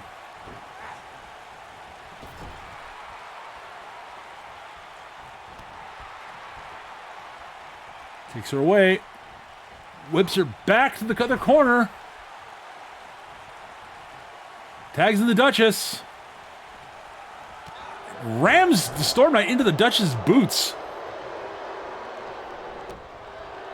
Storm Knight kicks her away, though. And whips the Duchess into the corner. The Duchess just decides to not be home for that one.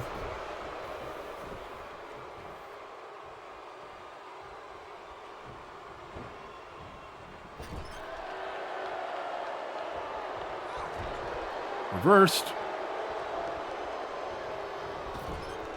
Into the other corner. Next snap. Running knee into a sliding clothesline into an elbow drop. Into an elbow drop from the second rope. What a combination by the Stellar Knights. Holy cow. Headbutt by Cyber Knight. Misses the splash in the corner, though.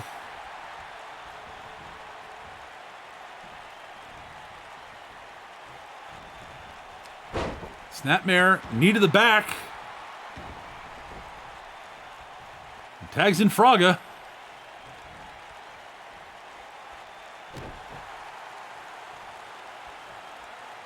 Wrenches the neck.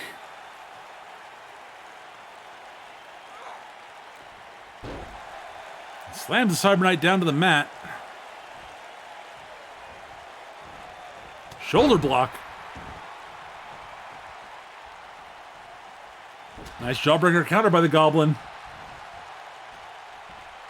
Ancient arm drag.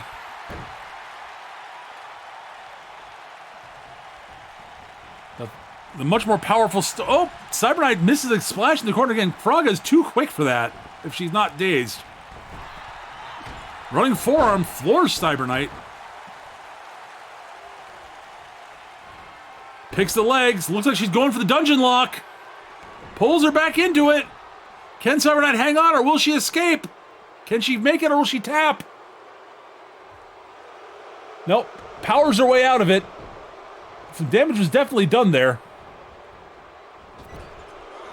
Again misses a splash in the corner. I mean, this is pure speed versus power here between these two folks.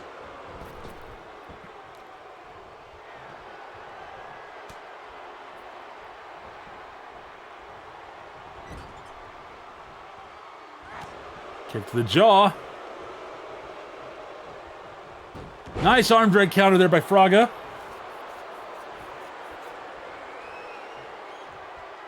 Samoan drop there by Cyber Knight. Scoops her up onto her shoulder. Sits it out. Oh my god, sit out shoulder gutbuster. I don't know what she calls that, but it is brutal.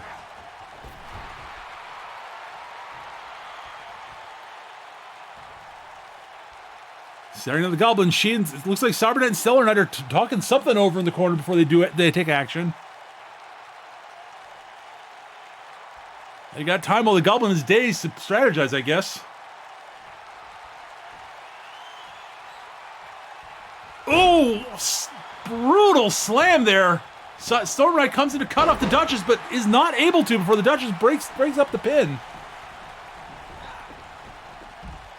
And Storm Knight's dazed by something. Looks like the Duchess just ran right through her and knocked her out of the ring when she did that. Forearm shot by Cyber Knight. Another one. Into a Pele kick. Nicely done.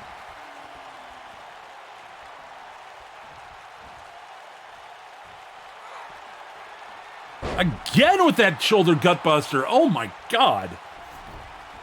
Drags Fraga away from the ropes. Goes for the cover. But Gert's actually distracting the ref.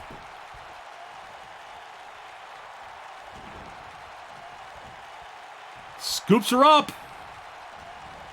Ooh, running power slam from off the big deadlift there. Whips her into the corner.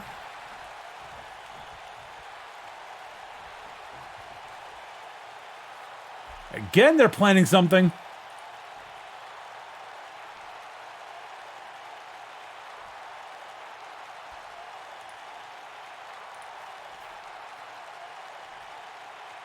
What are they up to?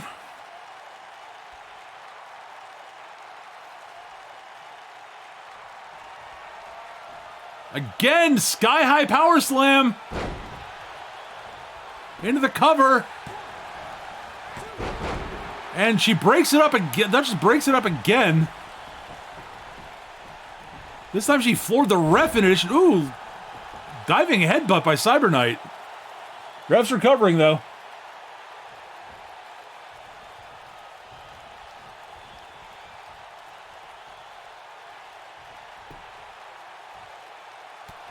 And Fraga punches her way free.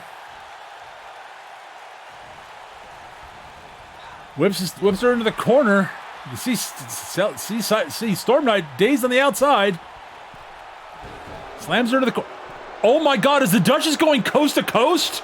She is! Oh my god! Into a choke in the corner by Fraga. Lets it go before the ref tells her to. And the Duchess rolls the Cyber Knight over. Broken up by Storm Knight before she could get anywhere. Reverse DDT by Fraga on Storm Knight.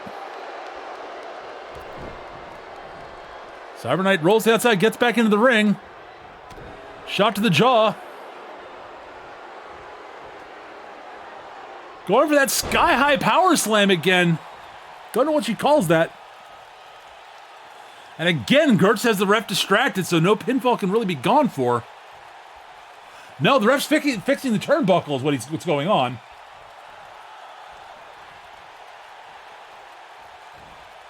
Storm Knight scoops the Duchess back to her feet. Whips the Duchess into the corner. Misses the dropkick. Duchess was not home for that one. Shot to the jaw.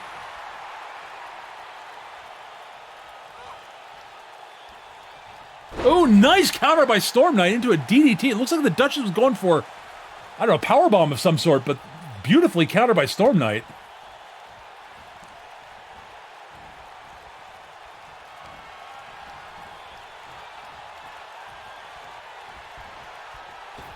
Springboard Bulldog, nicely done.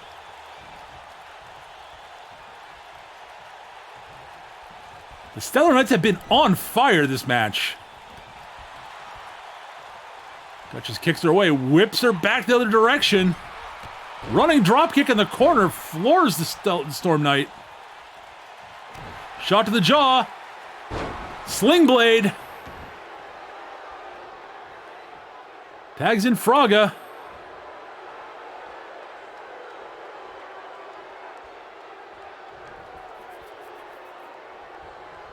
Storm Knight counters the jawbreaker there, nicely done. Nice Hurricane Rana by the Goblin, though.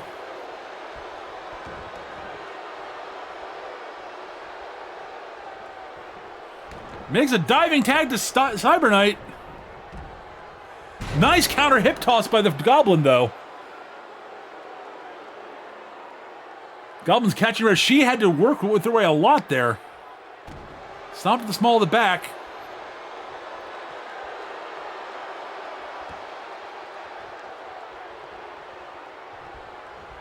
Whips the Cyber Knight into the corner. Nice counter by Cyber Knight.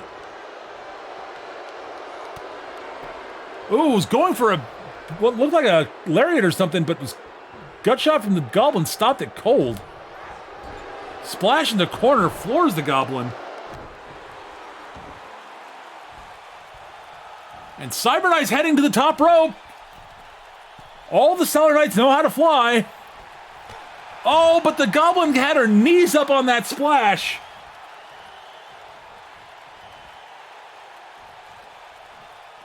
Samoan drop.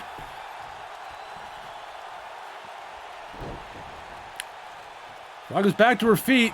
Whips Cyber Knight into the corner. And back the other direction, away from the Storm Knight, who's back on the ring apron finally.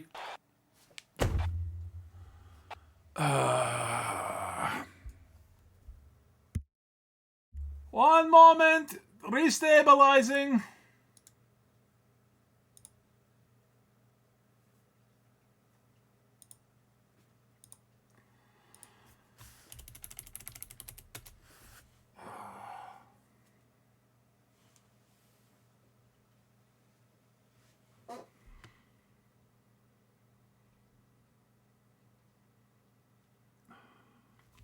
We're trying to fix things here. One moment.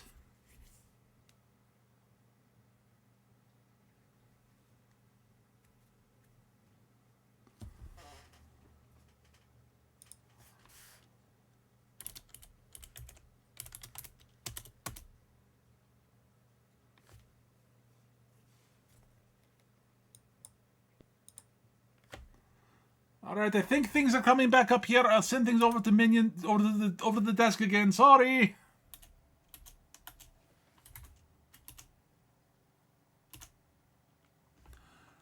All right, folks, we'll get things back up and running here very shortly. Sorry about that.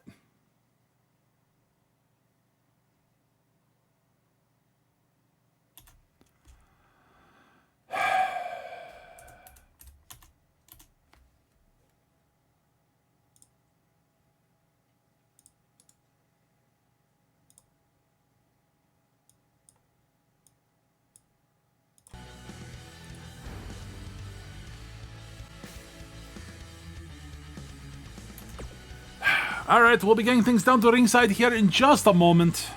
We'll have to restart that match again. Sorry, I really do appreciate your patience, folks.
All right, folks, we're back. It looks like one moment we'll get the camera here working properly. There we go.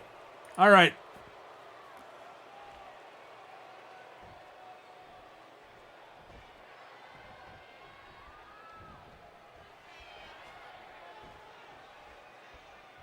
I do apologize.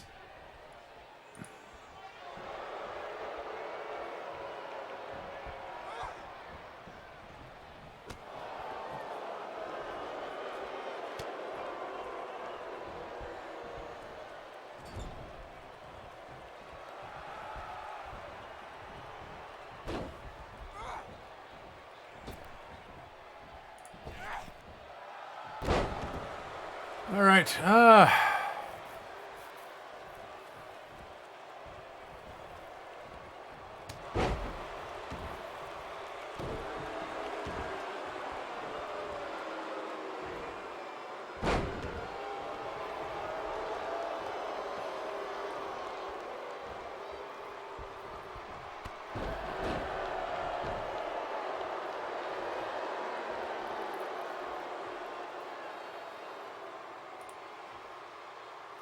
Well, all right.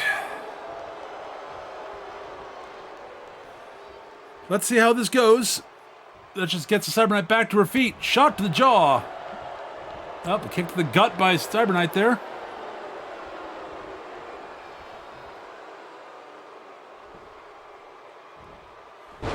Ooh, release powerbomb by the Cyberknight on the Duchess.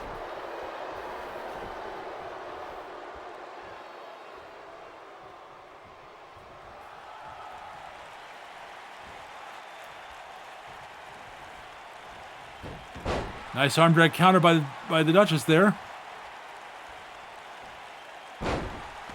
Teardrop suplex.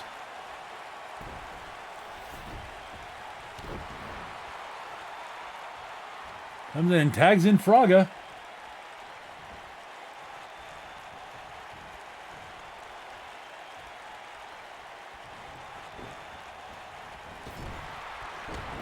Misses the clothesline in the corner. Nice counter by Storm Knight. Shot to the back of the head.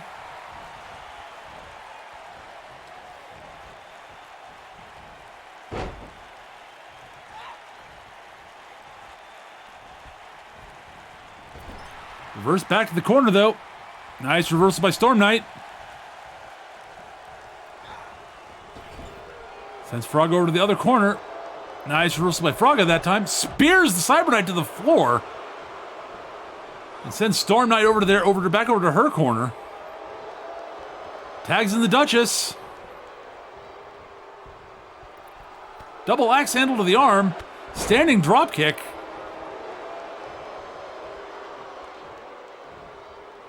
Ooh, beautiful package suplex.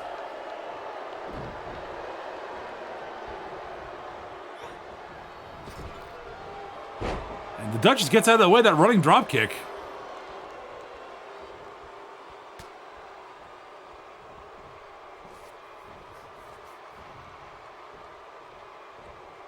Oh.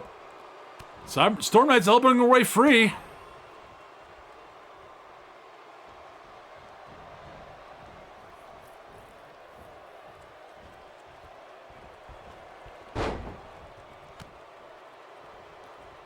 Works her way back to her feet.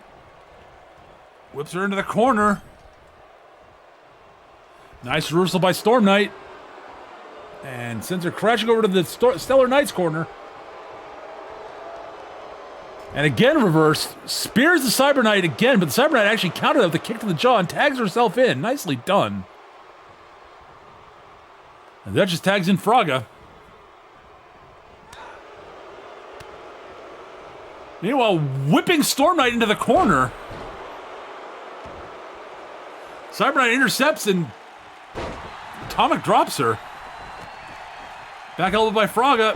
Running drop kick.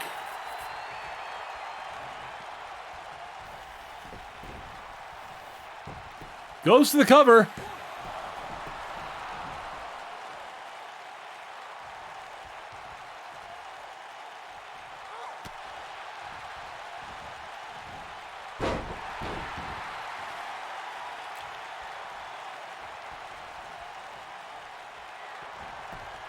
Nice fireman carry counter by Fraga.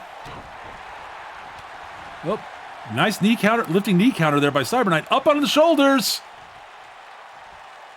Shoulder gut buster. Again, wish I knew what she called that. Goes to the pin, but the ref's distracted by by Gertz having fiddled with the turnbuckle a bit. Nicely done by Gertz. Bought time for the Duchess to get back to her feet.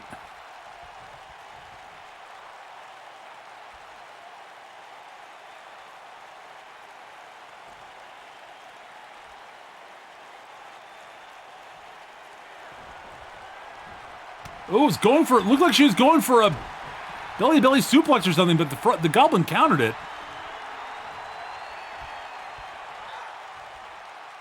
Ooh, going for a powerbomb and countered by the Goblin into a DDT. Nicely done.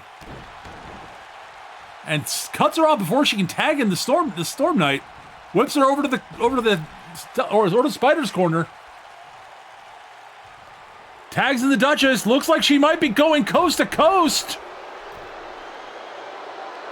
Over the ref, connects. Oh my God. And Fraga chokes her in the corner again. Lets it go. Duchess rolls over to the pin, but it kicks. The Cyber Knight kicks out a 1 after that. Oh my God. Shot to the jaw. Slings her down to the mat, into the cover. Storm Knight coming in to make the break it up.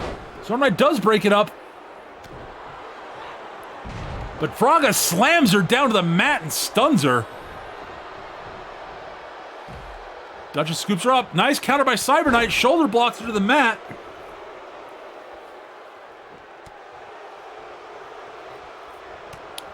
Forearm shot. Into another forearm shot.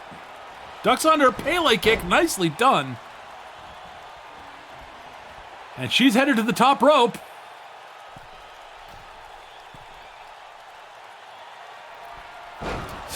Diving splash from the top rope connects on the Duchess.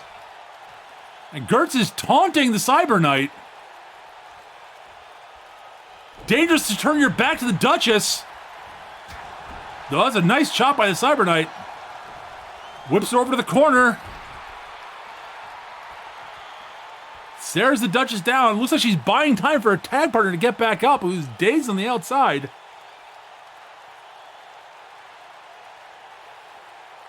Storm Knight's getting back up slowly.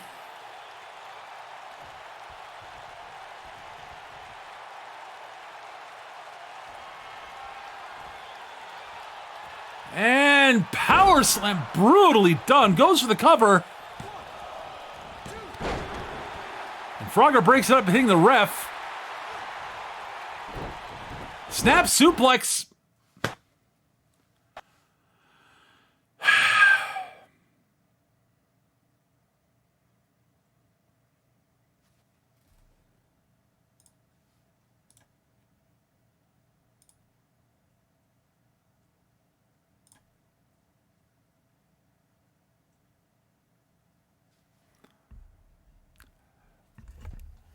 Trying to stabilize things again. I am terribly sorry for all of this. One moment. Let's see what we can do.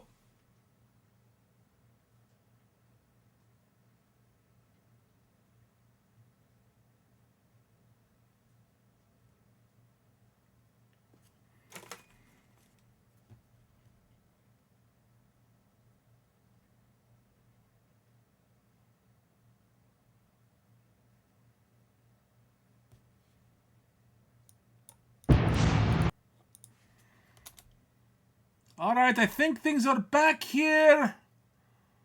One moment. Alright. Oh dear. It does look like we may have... Okay, things have stabilized at the time point past that tag match, unfortunately. I will see if I can figure out who won it by peering back into the temporal storm. I do apologize. We will pick things up here after that match, it looks like.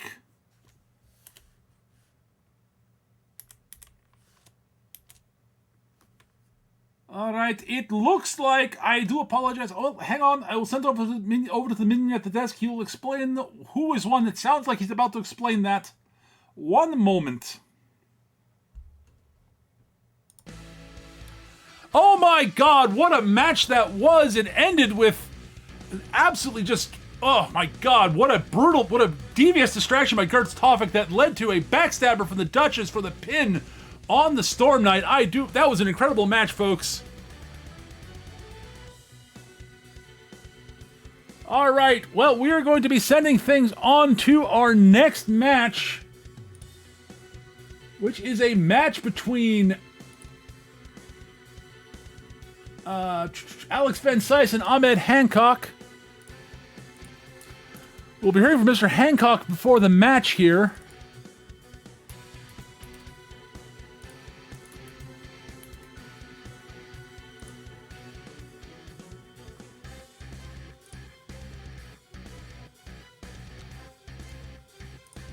I'm hearing there was a temporal storm or something like that? Really?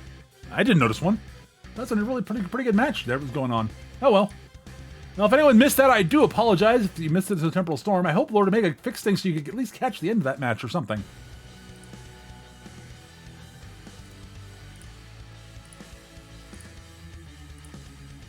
Anyways, let's send things over to Mr. Hancock and hear what he has got to say.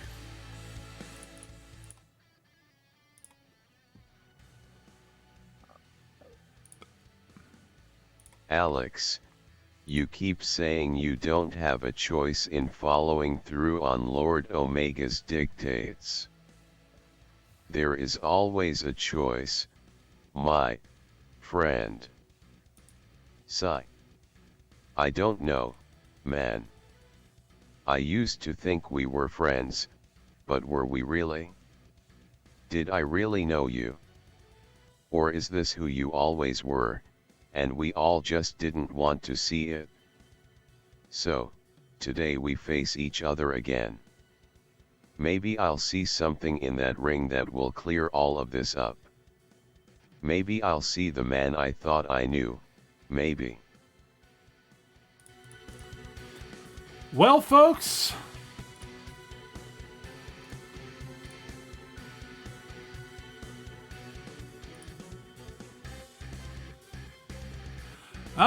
we'll send things down to ringside here in a moment. We'll see what happens.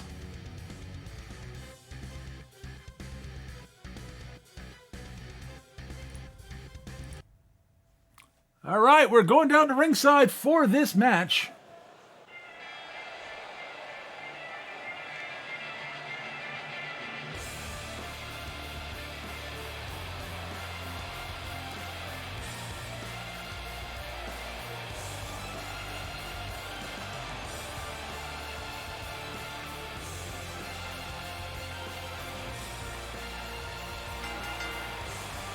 The following contest is scheduled for one fall.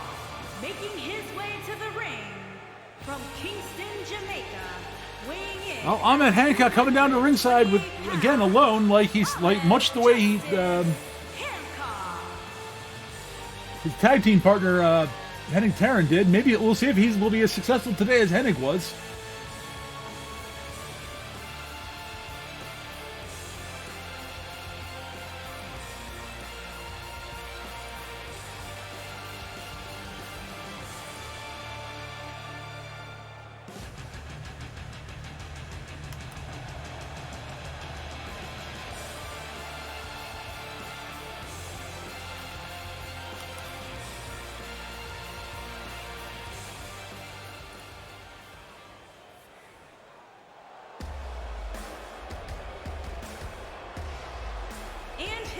Oh dear. Accompanied by the Nightmare, Shade, Barton, Mercer.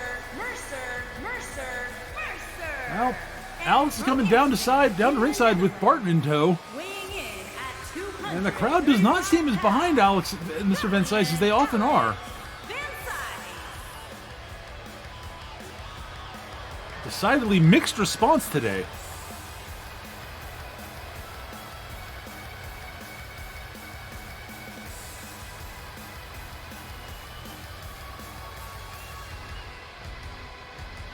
Also, I'm not sure why the ring announcer got hung up on Mr. Mercer's name there, but... And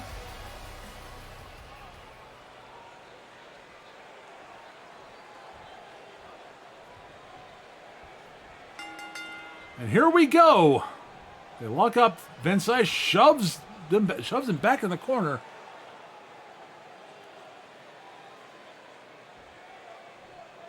Clean break. Well, the two former good friends are at it, and this time Hancock shoves Van Cise back. These two are extremely evenly matched in speed, power, and endurance. They're both very skilled. Oh, very nice Hurricane Runner from Van Cise. He is way more agile than you'd think for a man his size. It's honestly kind of incredible. Much the same way that Hancock is much more powerful than he looks like at first.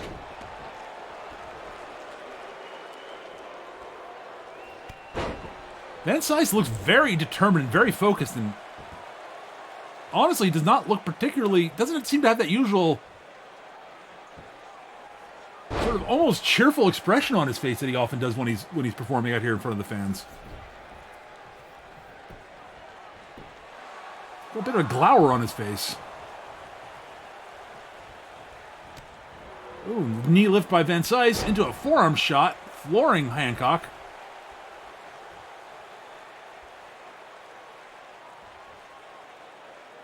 Van Cise just sort of stares Hancock down, glaring at him almost. Hancock whips him into the corner, clothesline to the back of the head, into the cover. Van Cise kicks out at 1.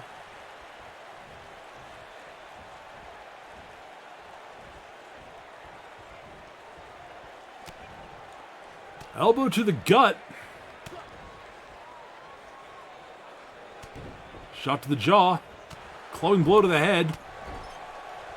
And then a shot to the gut. To the second rope. Ooh, beautiful second rope DDT by Van Cise. Nice uppercut by Hancock. Shot to the jaw.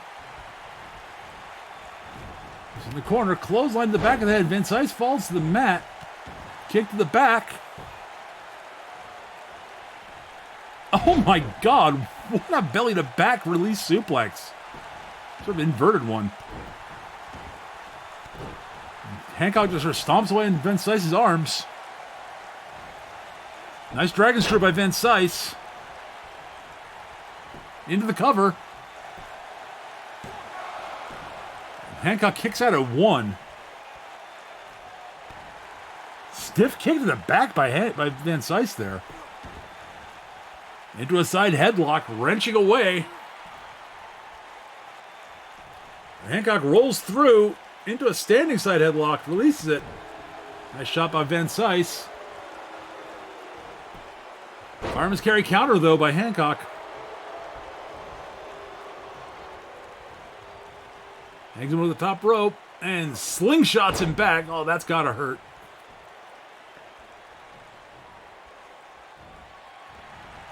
Ooh, nice counter by Van Cise. Kick to the gut. Another kick to the gut.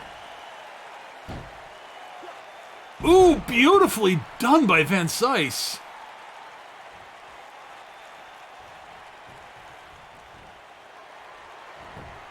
Ooh, nice counter there by Hancock, though. Sweeps in the leg. Scoops him up. Spinning back fist connects. Slams him down into the Anaconda Vice. It looks like, yes, Anaconda Vice locked in. Can Van Cise get through this? Or really, kneeing his way free. And as the ref's distracted by Mercer fiddling with the turnbuckle, Van Cise landed a couple of really just solid shots to the jaw. But Hancock counters and goes to the cover. Kicks out at 1, though.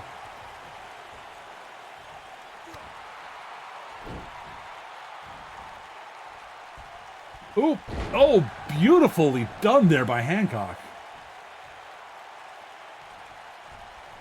Mercer just taunting Hancock, yelling at him, distracting him. He doesn't see Van Cise get back up. Into a beautiful belly-to-back suplex.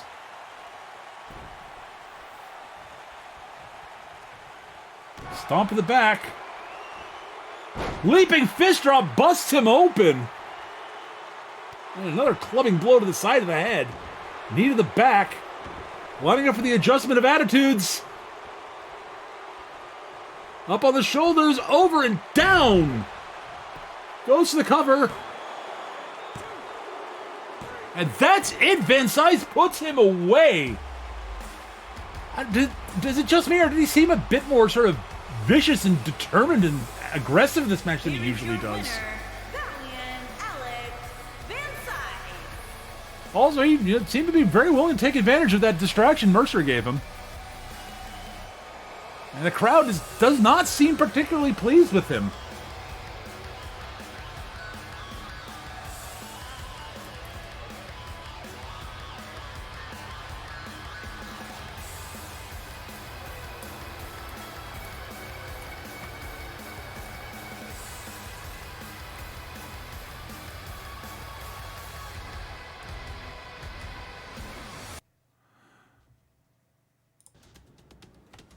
Well, all right, well, we are on to our main event of the evening, folks. We are going to be seeing the Savior, Kirsten Anderson, in action, challenging the monster Rachel Mortis for her title.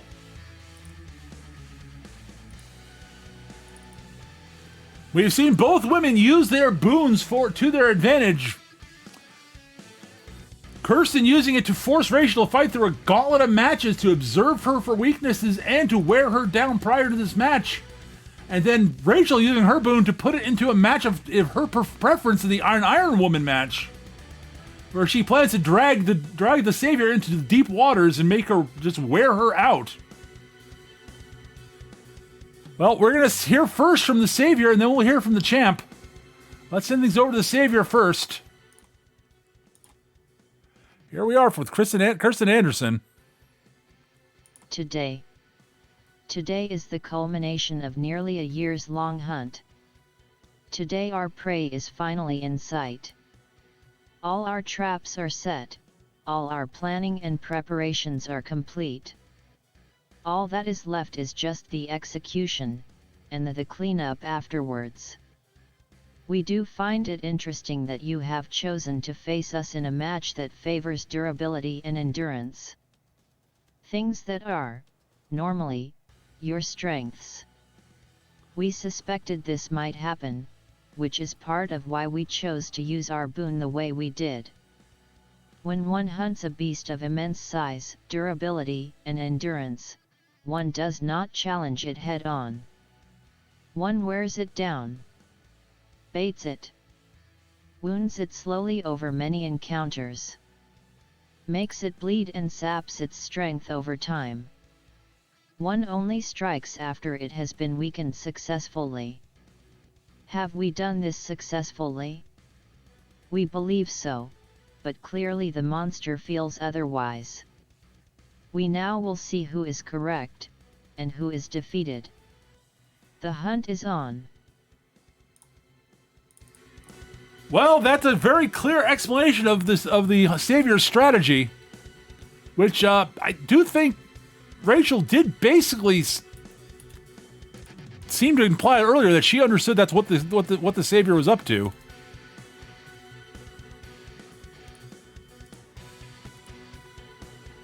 Let's send things over to the champ here in a second and see what she's got to say. One moment, and we'll get that over to her.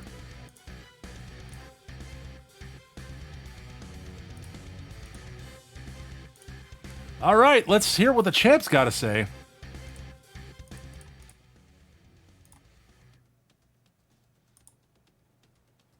Kristen, the Savior, whatever you prefer to be called. It matters not. As I said before, your strategy for wearing me down and seeing my weaknesses was both smart and obvious. And it certainly would have worked against a mere beast, an unthinking monster. But while I am a monster, no doubt, my strength and endurance are not only physical. My greatest strength is not how much I can lift, nor how much damage I can physically sustain or for how long I can exert myself before my body tires. It is the will behind all of that. One thing you will learn today, Savior, is my willpower is unbreakable. I broke free from Zeng's control by my will alone. Raw, unadulterated desire to be free of his foul control and the desire to make up for the wrongs I had been forced to commit is what broke me free. That same will drives my body through every conflict and is what allows me to push past the limits of my own strength. To keep pushing forward when I am exhausted. To never give up in the face of evil. Today, Savior, you will find out what kind of mistake you have made in challenging me in the way you did. Well, strong words from the champ.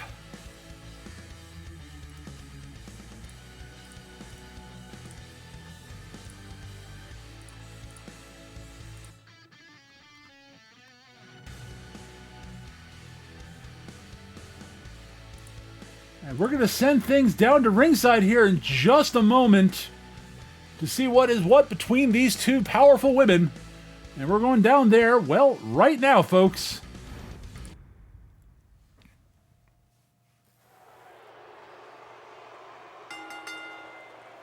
The following contest is an Iron Man match and is for the Women's Wrestling Championship.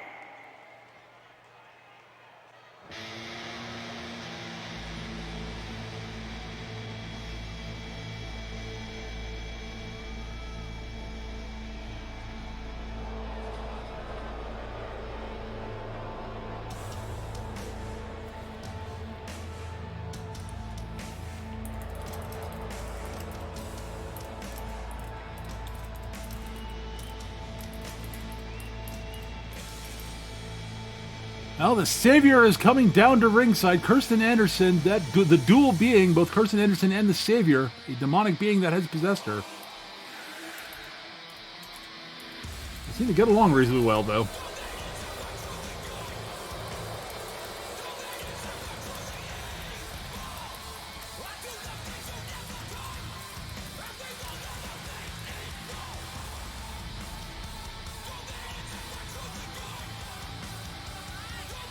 And as always, there's this air of just unease and just dread around this individual. The Savior just unsettles everyone around her.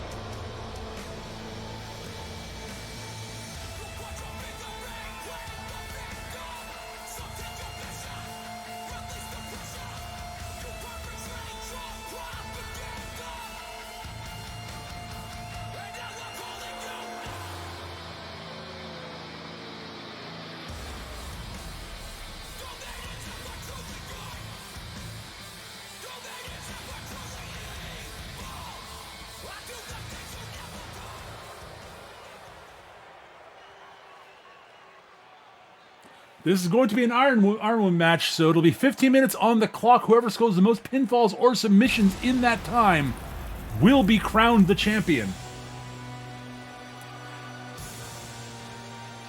And here comes the champion down to the ring. As focused and determined as ever.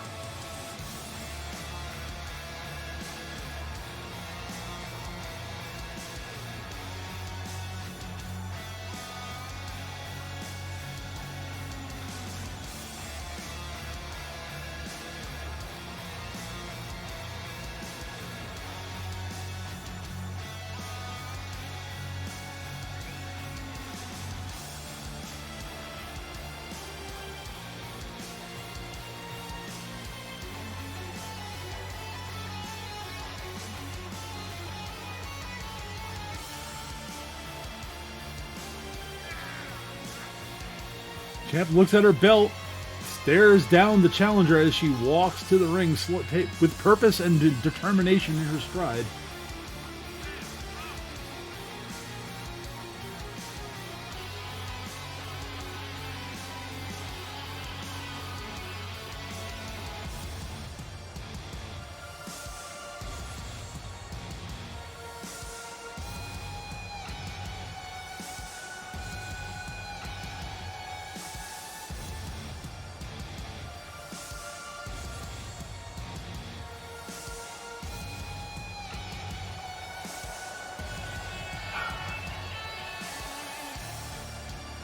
Well,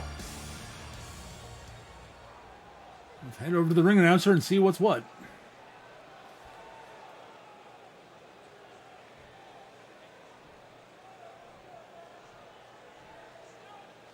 Introducing the challenger from Copenhagen, Denmark, the Savior, Kristen Anderson.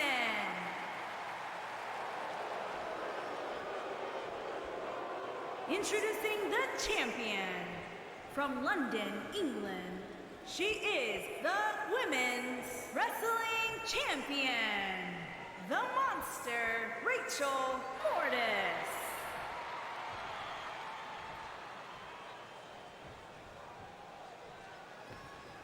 Now here we are, folks. Champ hands the belt over to the ref, possibly for the last time. We will see.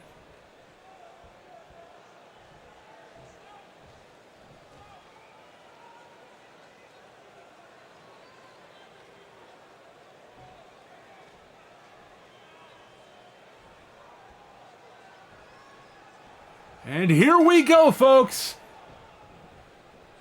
Rachel starts things off with a brutal backbreaker. Nicely done, but Catherine dodged. She dodged out of the way. The Savior kicks to the back. Scoops the champ up. Uppercut by the champ. Rocks the challenger. Wrenches on the arm. Presses down on the knee into a deeper arm bar, sort of standing arm bar. Pressing down on that shoulder, trying to almost try to dislodge that arm. Nice counter down to the ground and going for another armbar of her own. Wrenching back. Rachel rolls free, ducks under that, and clotheslines the Savior. Nicely done. Whips the Savior off the ropes. Misses the clothesline. Savior managed to duck under that. Couple of routine, just brutal shots to the gut over and over again. Whips her into the corner. Misses the back elbow. Leaping DDT by the Savior. Nicely done. Into the cover. But the champ kicks out. Kick to the head by the Savior. Nicely done. She does that better than almost anyone. Raining blows down into the head of the champion.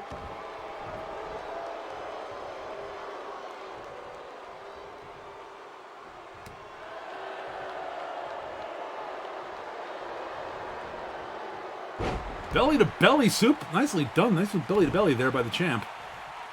Elbow drop to the small of the back. That looked really painful.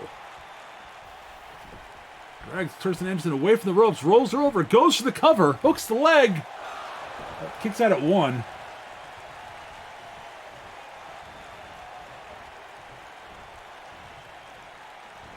Over the top rope. Slingshots her away. Oof.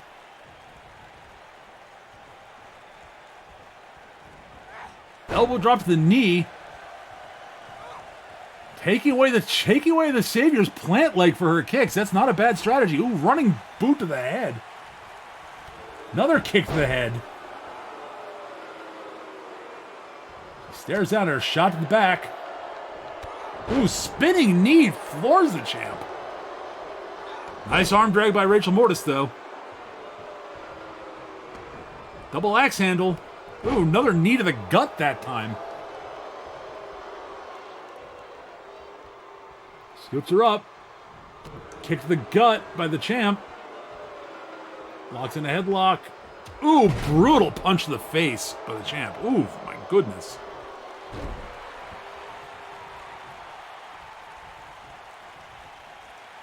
Kick to the gut, pulls her in, looks like she's going for the grave bomb. Grave bomb connects into the cover. But the challenger kicks out at 1 on that.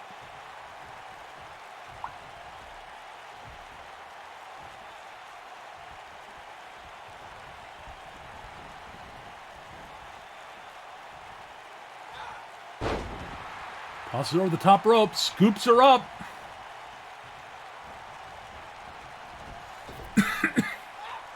Oh my god, pop up into the choke slam. Oh my god.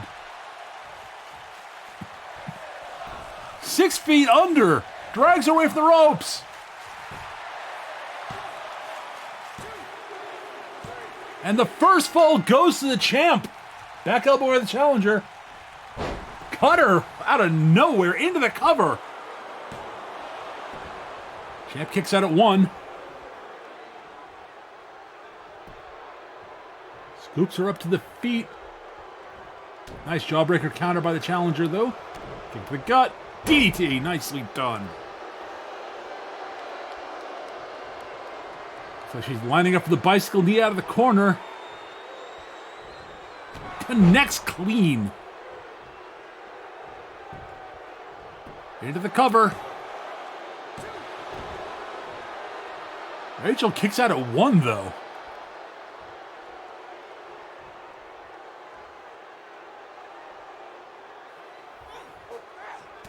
Back elbow by Rachel. Scoops her up into a side slam.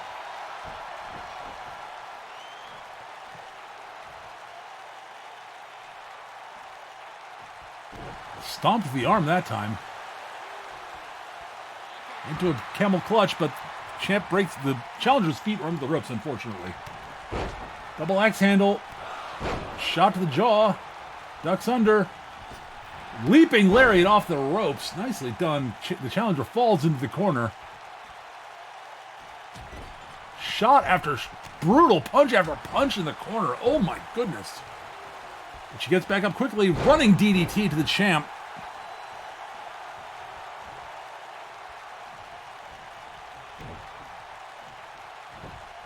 Ooh, beautiful, beautiful takedown by the challenger into a side headlock, wrenching away at the champ's head. The champ rolls her off, though, and throws her away. Looks like she might be lining up the Blood Moon. Spin, it connects. Blood Moon kick connects, goes into the cover. And the champ kicks out at 2. Challenger sits down, stares at her to study for a bit, gets back up. Back elbow counter by the champ. Goes to the leaping back elbow. It's countered. Clothesline. Clothesline. Catches the kick and sweeps the leg.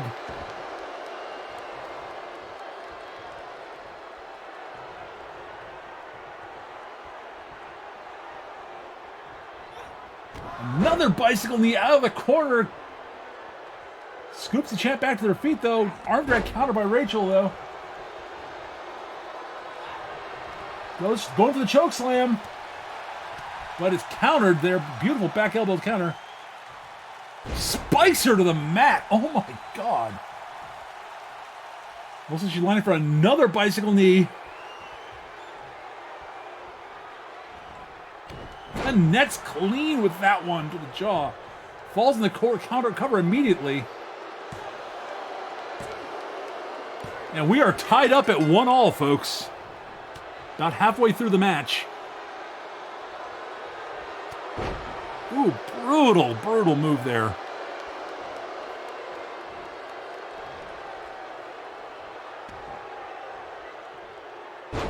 Leaping knee to the chest. Oof, maybe in the neck there, actually, really.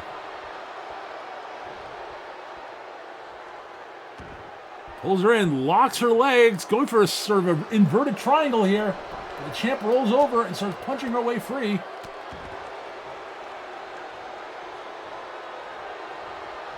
Looks like she's going for a back kick, but the champ counters it into a catch, lifting her up into a running power slam.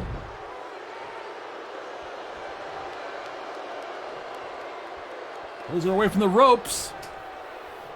And into the cover. Kirsten kicks out at 2.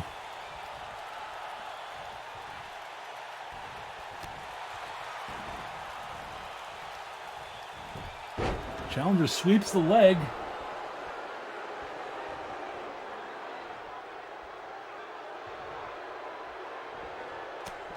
Nice counter by Rachel there on the apron. Gets in. Brutal backbreaker there. Oh my goodness. Falls into cover though. No, the challenger kicks out at 2 again.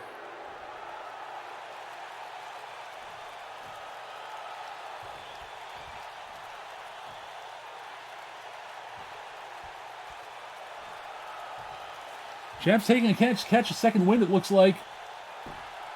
Challenger back to her feet, though. Rachel may have cost herself a little bit there with timing. Oop. Nope, she was anticipating that. Whips her into the corner. Clothesline to the back of the head. Nice jawbreaker counter there by the challenger, though. Blood Moon out of nowhere into the cover. No, Champ kicks out at 2 3/4 almost. But challenger's lining up for another one. Xavier lands another Blood Moon clean to the jaw. And that's 2-1 for the challenger. Rachel's back to her feet almost immediately, but a quick jab. Nice arm drag counter by Rachel. Goes her kick to the gut, but sweeps the leg, rolls her over into an STF. Can the champ hang on, or will she tap? Ooh, nice counter there by Rachel. Gets out of it. Spinning back kick to the jaw. That might have been another Blood Moon there. But the champ kicks out at 2.5.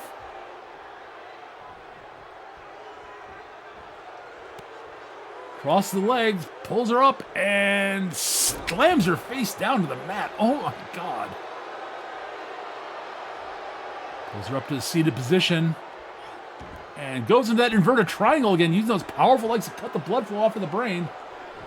Rachel rolls over and starts just punching her way free again. Kick to the leg. Oh, Rachel reverses it over the top rope. Sharp punch to the jaw, floors the challenger.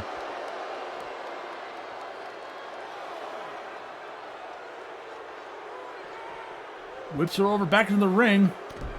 Clubbing blow to the head. Big boot to the head afterwards. Oof.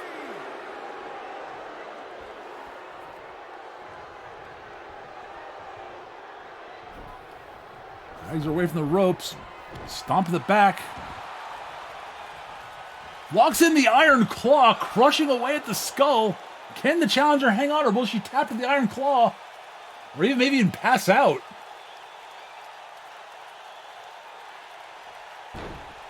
Champ has to let it go. That is a very tiring hold to keep maintaining with the hand. Go to the pin, but the challenger kicks out at 2.5. Rachel gets back to her feet, and she's calling for 6 feet under. That brutal chokeslam locks in the grip. Up she goes, down she goes, spikes her down, 6 feet under, goes to the cover. This has got to be tying it up here. No, 2 3/4. The challenger kicked out at just the last moment. Oh my God.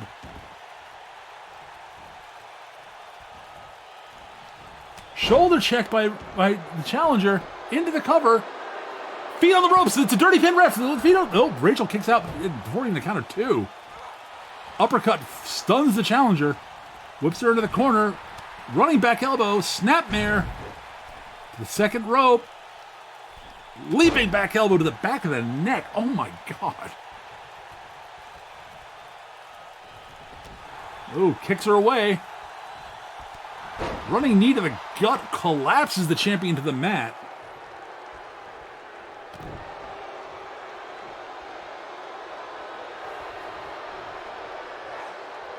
Puts her foot on the jaw and taunts the champion while she's lying there, shoving her foot into the jaw. Ooh, God, that was painful. Lining up for another one of those running bicycle knees that lands so hard. Connects clean. Oh my God. Stomp to the arm.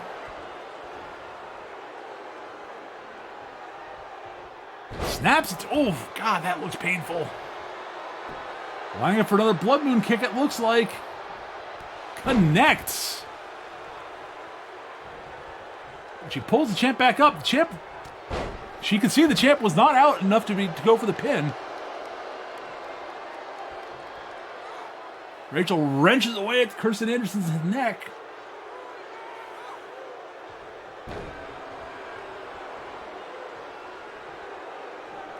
Shoved away by the challenger. Just over a minute left in this match. Rachel's got to get back into this if she wants to even tie it up. Spear to the floor by the challenger. And she can't be pinned or submitted on the outside. This is good strategy by the challenger.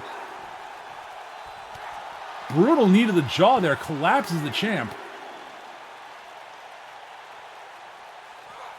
Sends it back into the ring. Climbs in. Lifting knee by Rachel. Not much time left on the clock. She's got to get a pin quickly. Or submission. Side slam.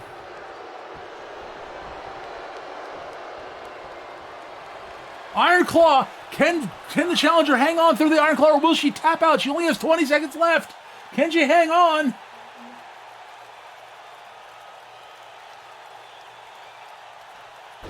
Challenger hangs on. Rachel doesn't have much time. Calling for 6 feet under. Not much time on the clock. Can she do it before the time runs out and get the pinfall? Hoists her up, but I think the time's going to run out as she slams her to the mat. The match is over, and the challenger has won 2-1. Oh my God, it was so close to tying it up. Here is your winner and new Women's Wrestling Champion, the Savior. And we have a new champion, folks.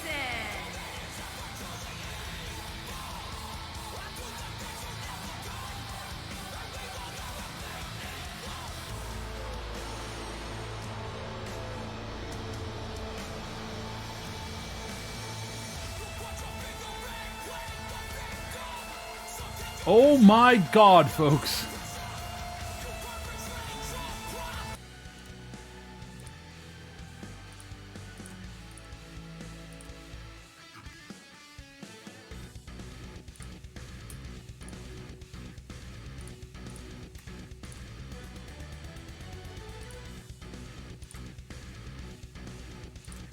All right, well, we're going to be wrapping things up here very shortly, and wait a minute, wait, there seems to be a commotion down by ringside.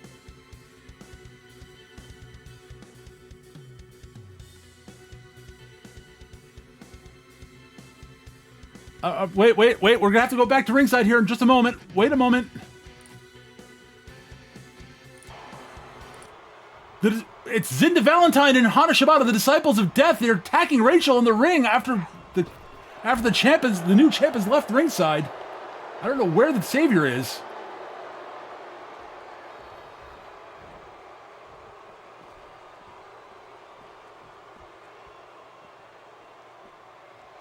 Zinda Valentine's dragging Rachel over. Rachel elbows her way free. Shibata, oh my God, they're double teaming the former champ here.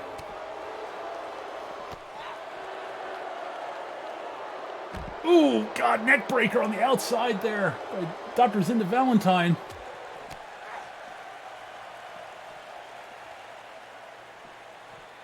Shibata drags Rachel over, slams her face first off the barricade.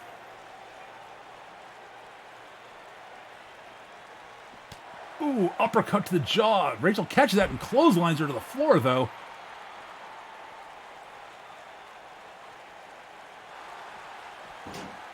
Slams her into the ring, in the steps there, and throws Rachel back into the ring. Zinda follows in.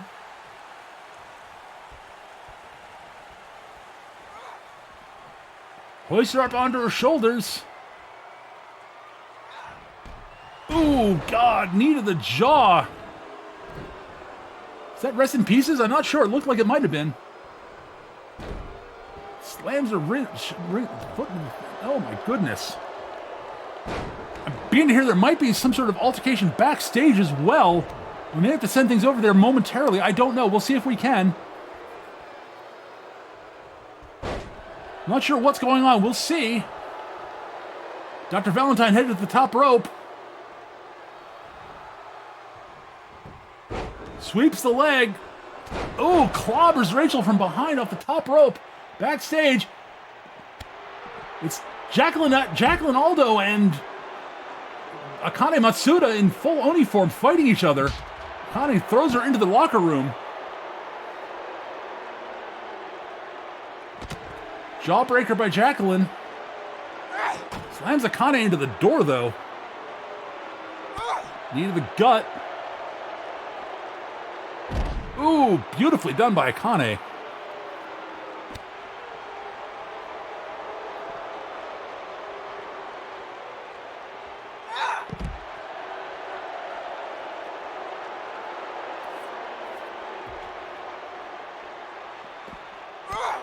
Boot to the head.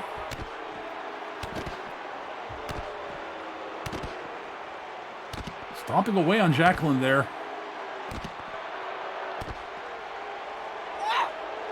I mean, Akane's near the ramp. Looks like she might have been headed down to ringside to try to help out Rachel, I think. It was cut off by Jacqueline. This is what it looks like. I don't know. I know the fight's still going on in the ring there between the two disciples of death and Rachel. Oh, God. Slung into the steps, into the boxes there. Wing down the rope. We'll see if we can send things back to ringside here in a minute.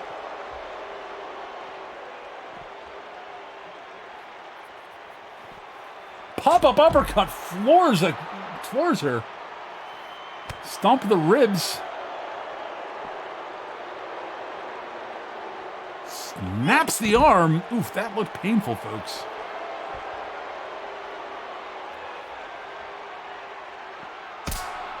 That's a Scorpion Sting Kick. We're back to ringside. Zenna's scooping up Rachel. Oop, Rachel clotheslines her. Shibata forearm to the back. Repeated blows onto Rachel. Punch to the head. Rachel's going to go for 6 feet under while Zenna's stunned on the outside. Spangs her down. Punch to the back by Zinda Valentine. Clocks her. Slams her down to the mat.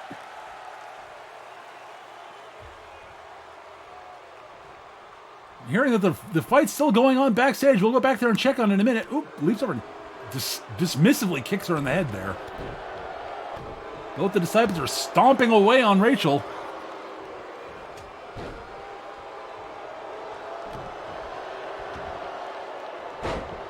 Shibata slams Rachel's head to the mat repeatedly.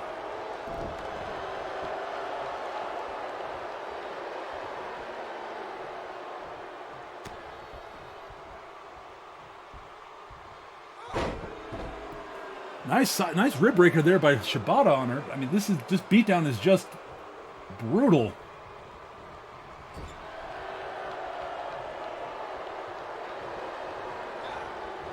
Rachel, the other side of the ring. Kick to the ribs. Another kick to the ribs. Back elbow by Rachel. Oops, interrupted by Shibata there. Sends Rachel flying into the corner.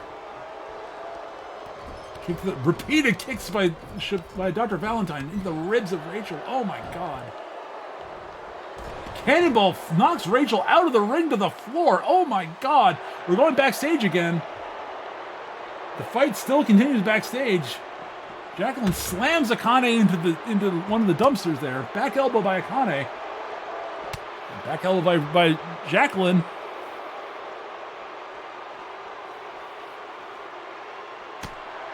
Shot to the jaw there. Ooh, brutal slam by Jacqueline Aldo there.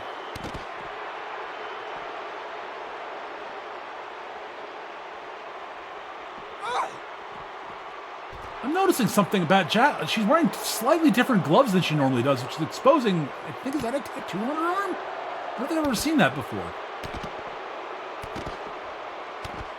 Stomping away on Akane on the floor there. Akane's back to her feet. Oop, drop kick to the knee there. Interrupts Akane. Slap. Shot to the gut. Another slap. Sends her back. Akane catches that kick. Leg whip. Dragon screw leg whip floors her. Jawbreaker. Shot to the jaw. Nice back suplex by Jacqueline.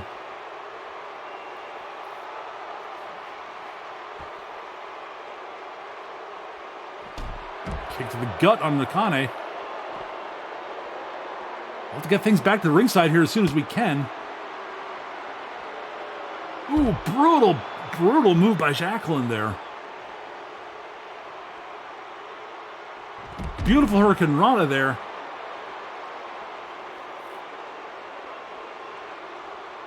Slams her into the wall. We're going back to the ring. Rachel's finally getting back up. He's crawling back into the ring, it looks like.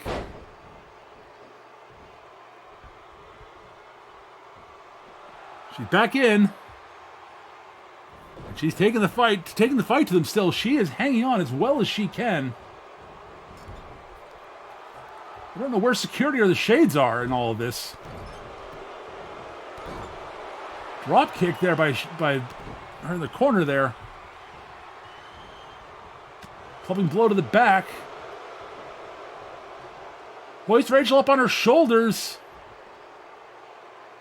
Rest in pieces again. Oh my goodness. I don't know what's going on here, folks, but looks like they're sort of taunting her at the moment.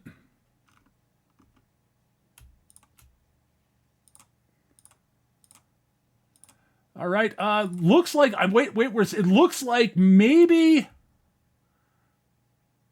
Where is it? All right. Yes, Akane is busting her way down to ringside. Has run over Zinda Valens on the outside, and has gone into the ring and is taking on Hana Shibata now. Well, Zinda's dazed on the outside. I don't know where Zinda's gone. She seems to have disappeared a bit. Ooh, leaping DDT by Hana Shibata there.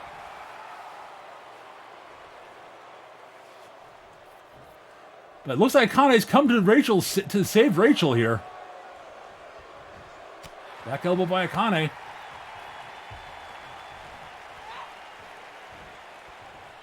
Ooh, beautiful back suplex.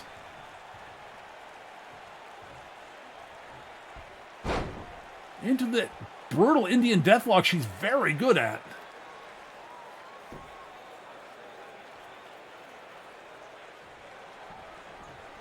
Back to her feet.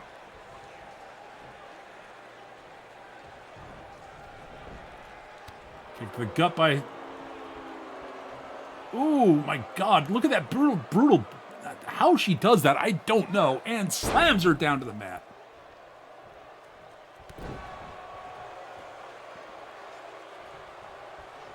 Ooh, back elbow by Akane. Pump kick floors Shibata.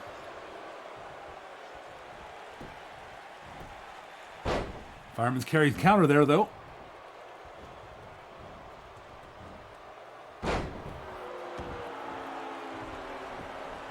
Connie's doing her best to just floor anybody who might be who just take these two apart. Ooh, brutal shot there by Akane.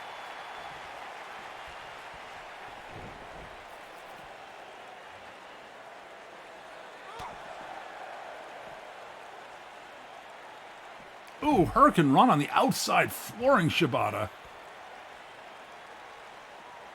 Chop. Another chop. Third chop. This time the Hurricane Run attempts to counter into a powerbomb.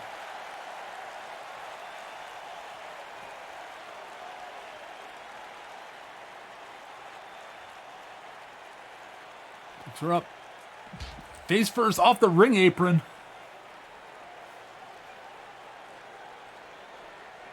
Sends her back into the ring.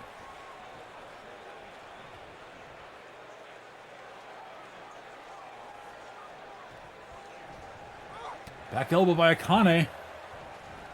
Pop-up uppercut, flooring Shibata. Stomp the arm. Wrenching away at the neck.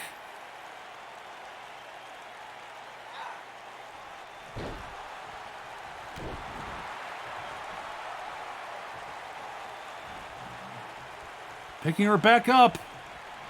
Shot to the jaw. Into what looks like yet the Oni driver. Drops her down. Spikes her on the mat. Oh my God. Wait. Zinda Valentine's coming running back down to ringside, and she's bringing Kirsten Anderson with her.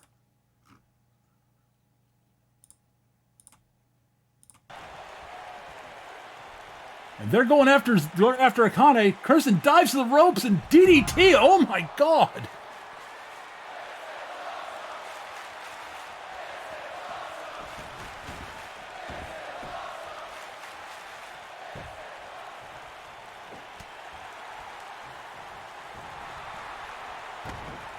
Kick to the gut. Back elbow by Kirsten Anderson. What? Why is Kirsten Anderson... What's going on here? I don't understand what's going on. Wait a minute.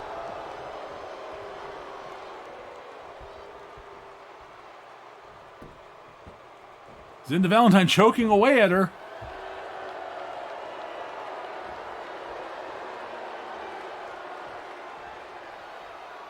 Leaping knee drop, crushing Akane.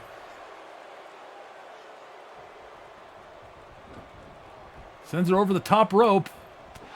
Forearm shot floors the Oni.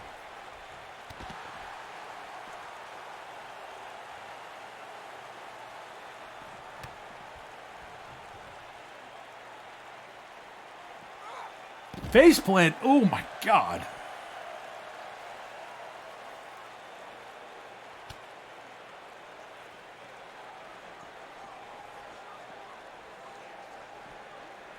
Slams her into the ring post. Oh my God. And again, crushing. Sending Oni crashing to the floor. Knee to the gut, kick. Oh, brutal counter by the... Oh my God, that combination of blows by the Savior. Oh my goodness.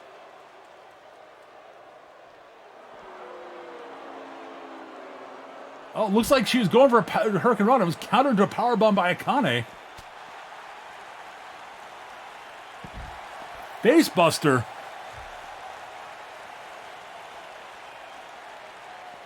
Back into the ring.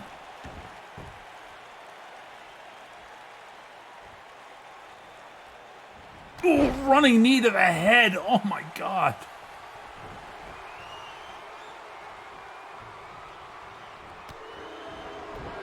Back elbow there. Akane counters that. Ooh, floors Akane to the mat there. That looked so dangerous. Oh. And Kristen's lining up for the bicycle knee. Bang! Connects to the jaw. Standing almost victorious over Akane now.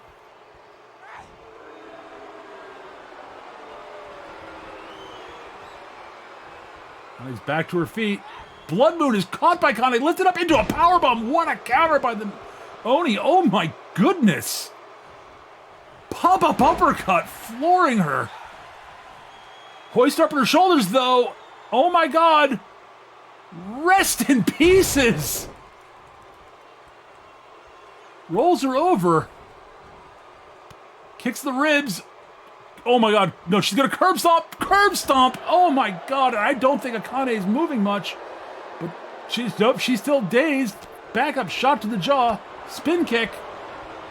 Sends Kristen over the ring. Oh, blow to the back.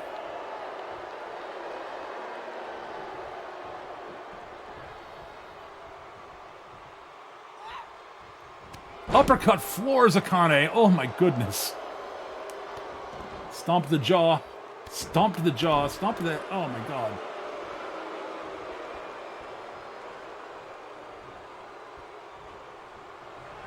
Oh my God, what a combination there. Just cleaning her clock. Akane back body drops into Valentine. Oop, kicked by the Savior though before she could do anything.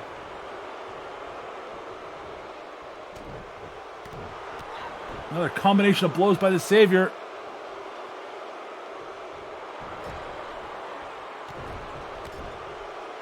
stomping away at her in the corner.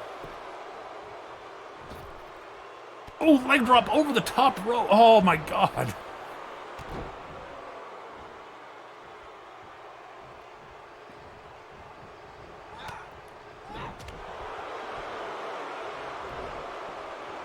So she's trying to whip the Savior into the corner there, but it's interrupted by Valentine.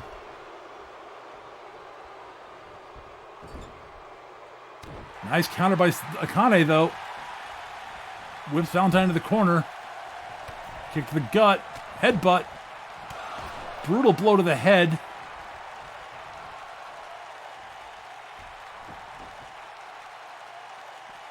Drive-by drop kick to the Dr. Valentine. Gets back into the ring. And just brutally plants her to the mat. That looked incredibly painful. Lining up for another bicycle knee. That landed on Dr. Valentine, however. Akane put Dr. Valentine in the way. Elbow drop to the back.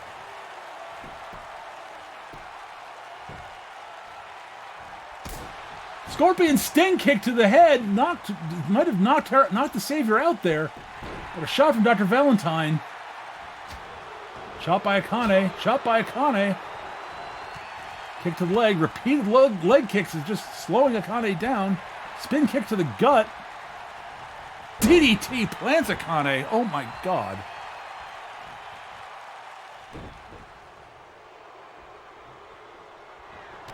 Clothesline. Catches the kick, sweeps the leg, and Akane finally just goes down and cannot get back up.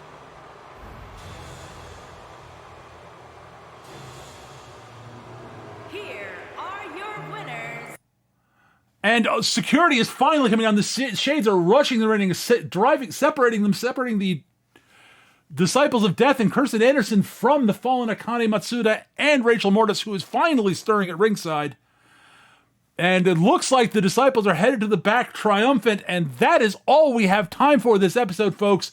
Thank you so much for watching. I hope you enjoyed. We will find out what on earth is going on next time, and we will see you real soon. Take care. Have a great rest of your week. We will see you the same. This has been Minion 391 calling the matches for you today. I hope you enjoyed, and we'll see you in the near future. Bye-bye, folks.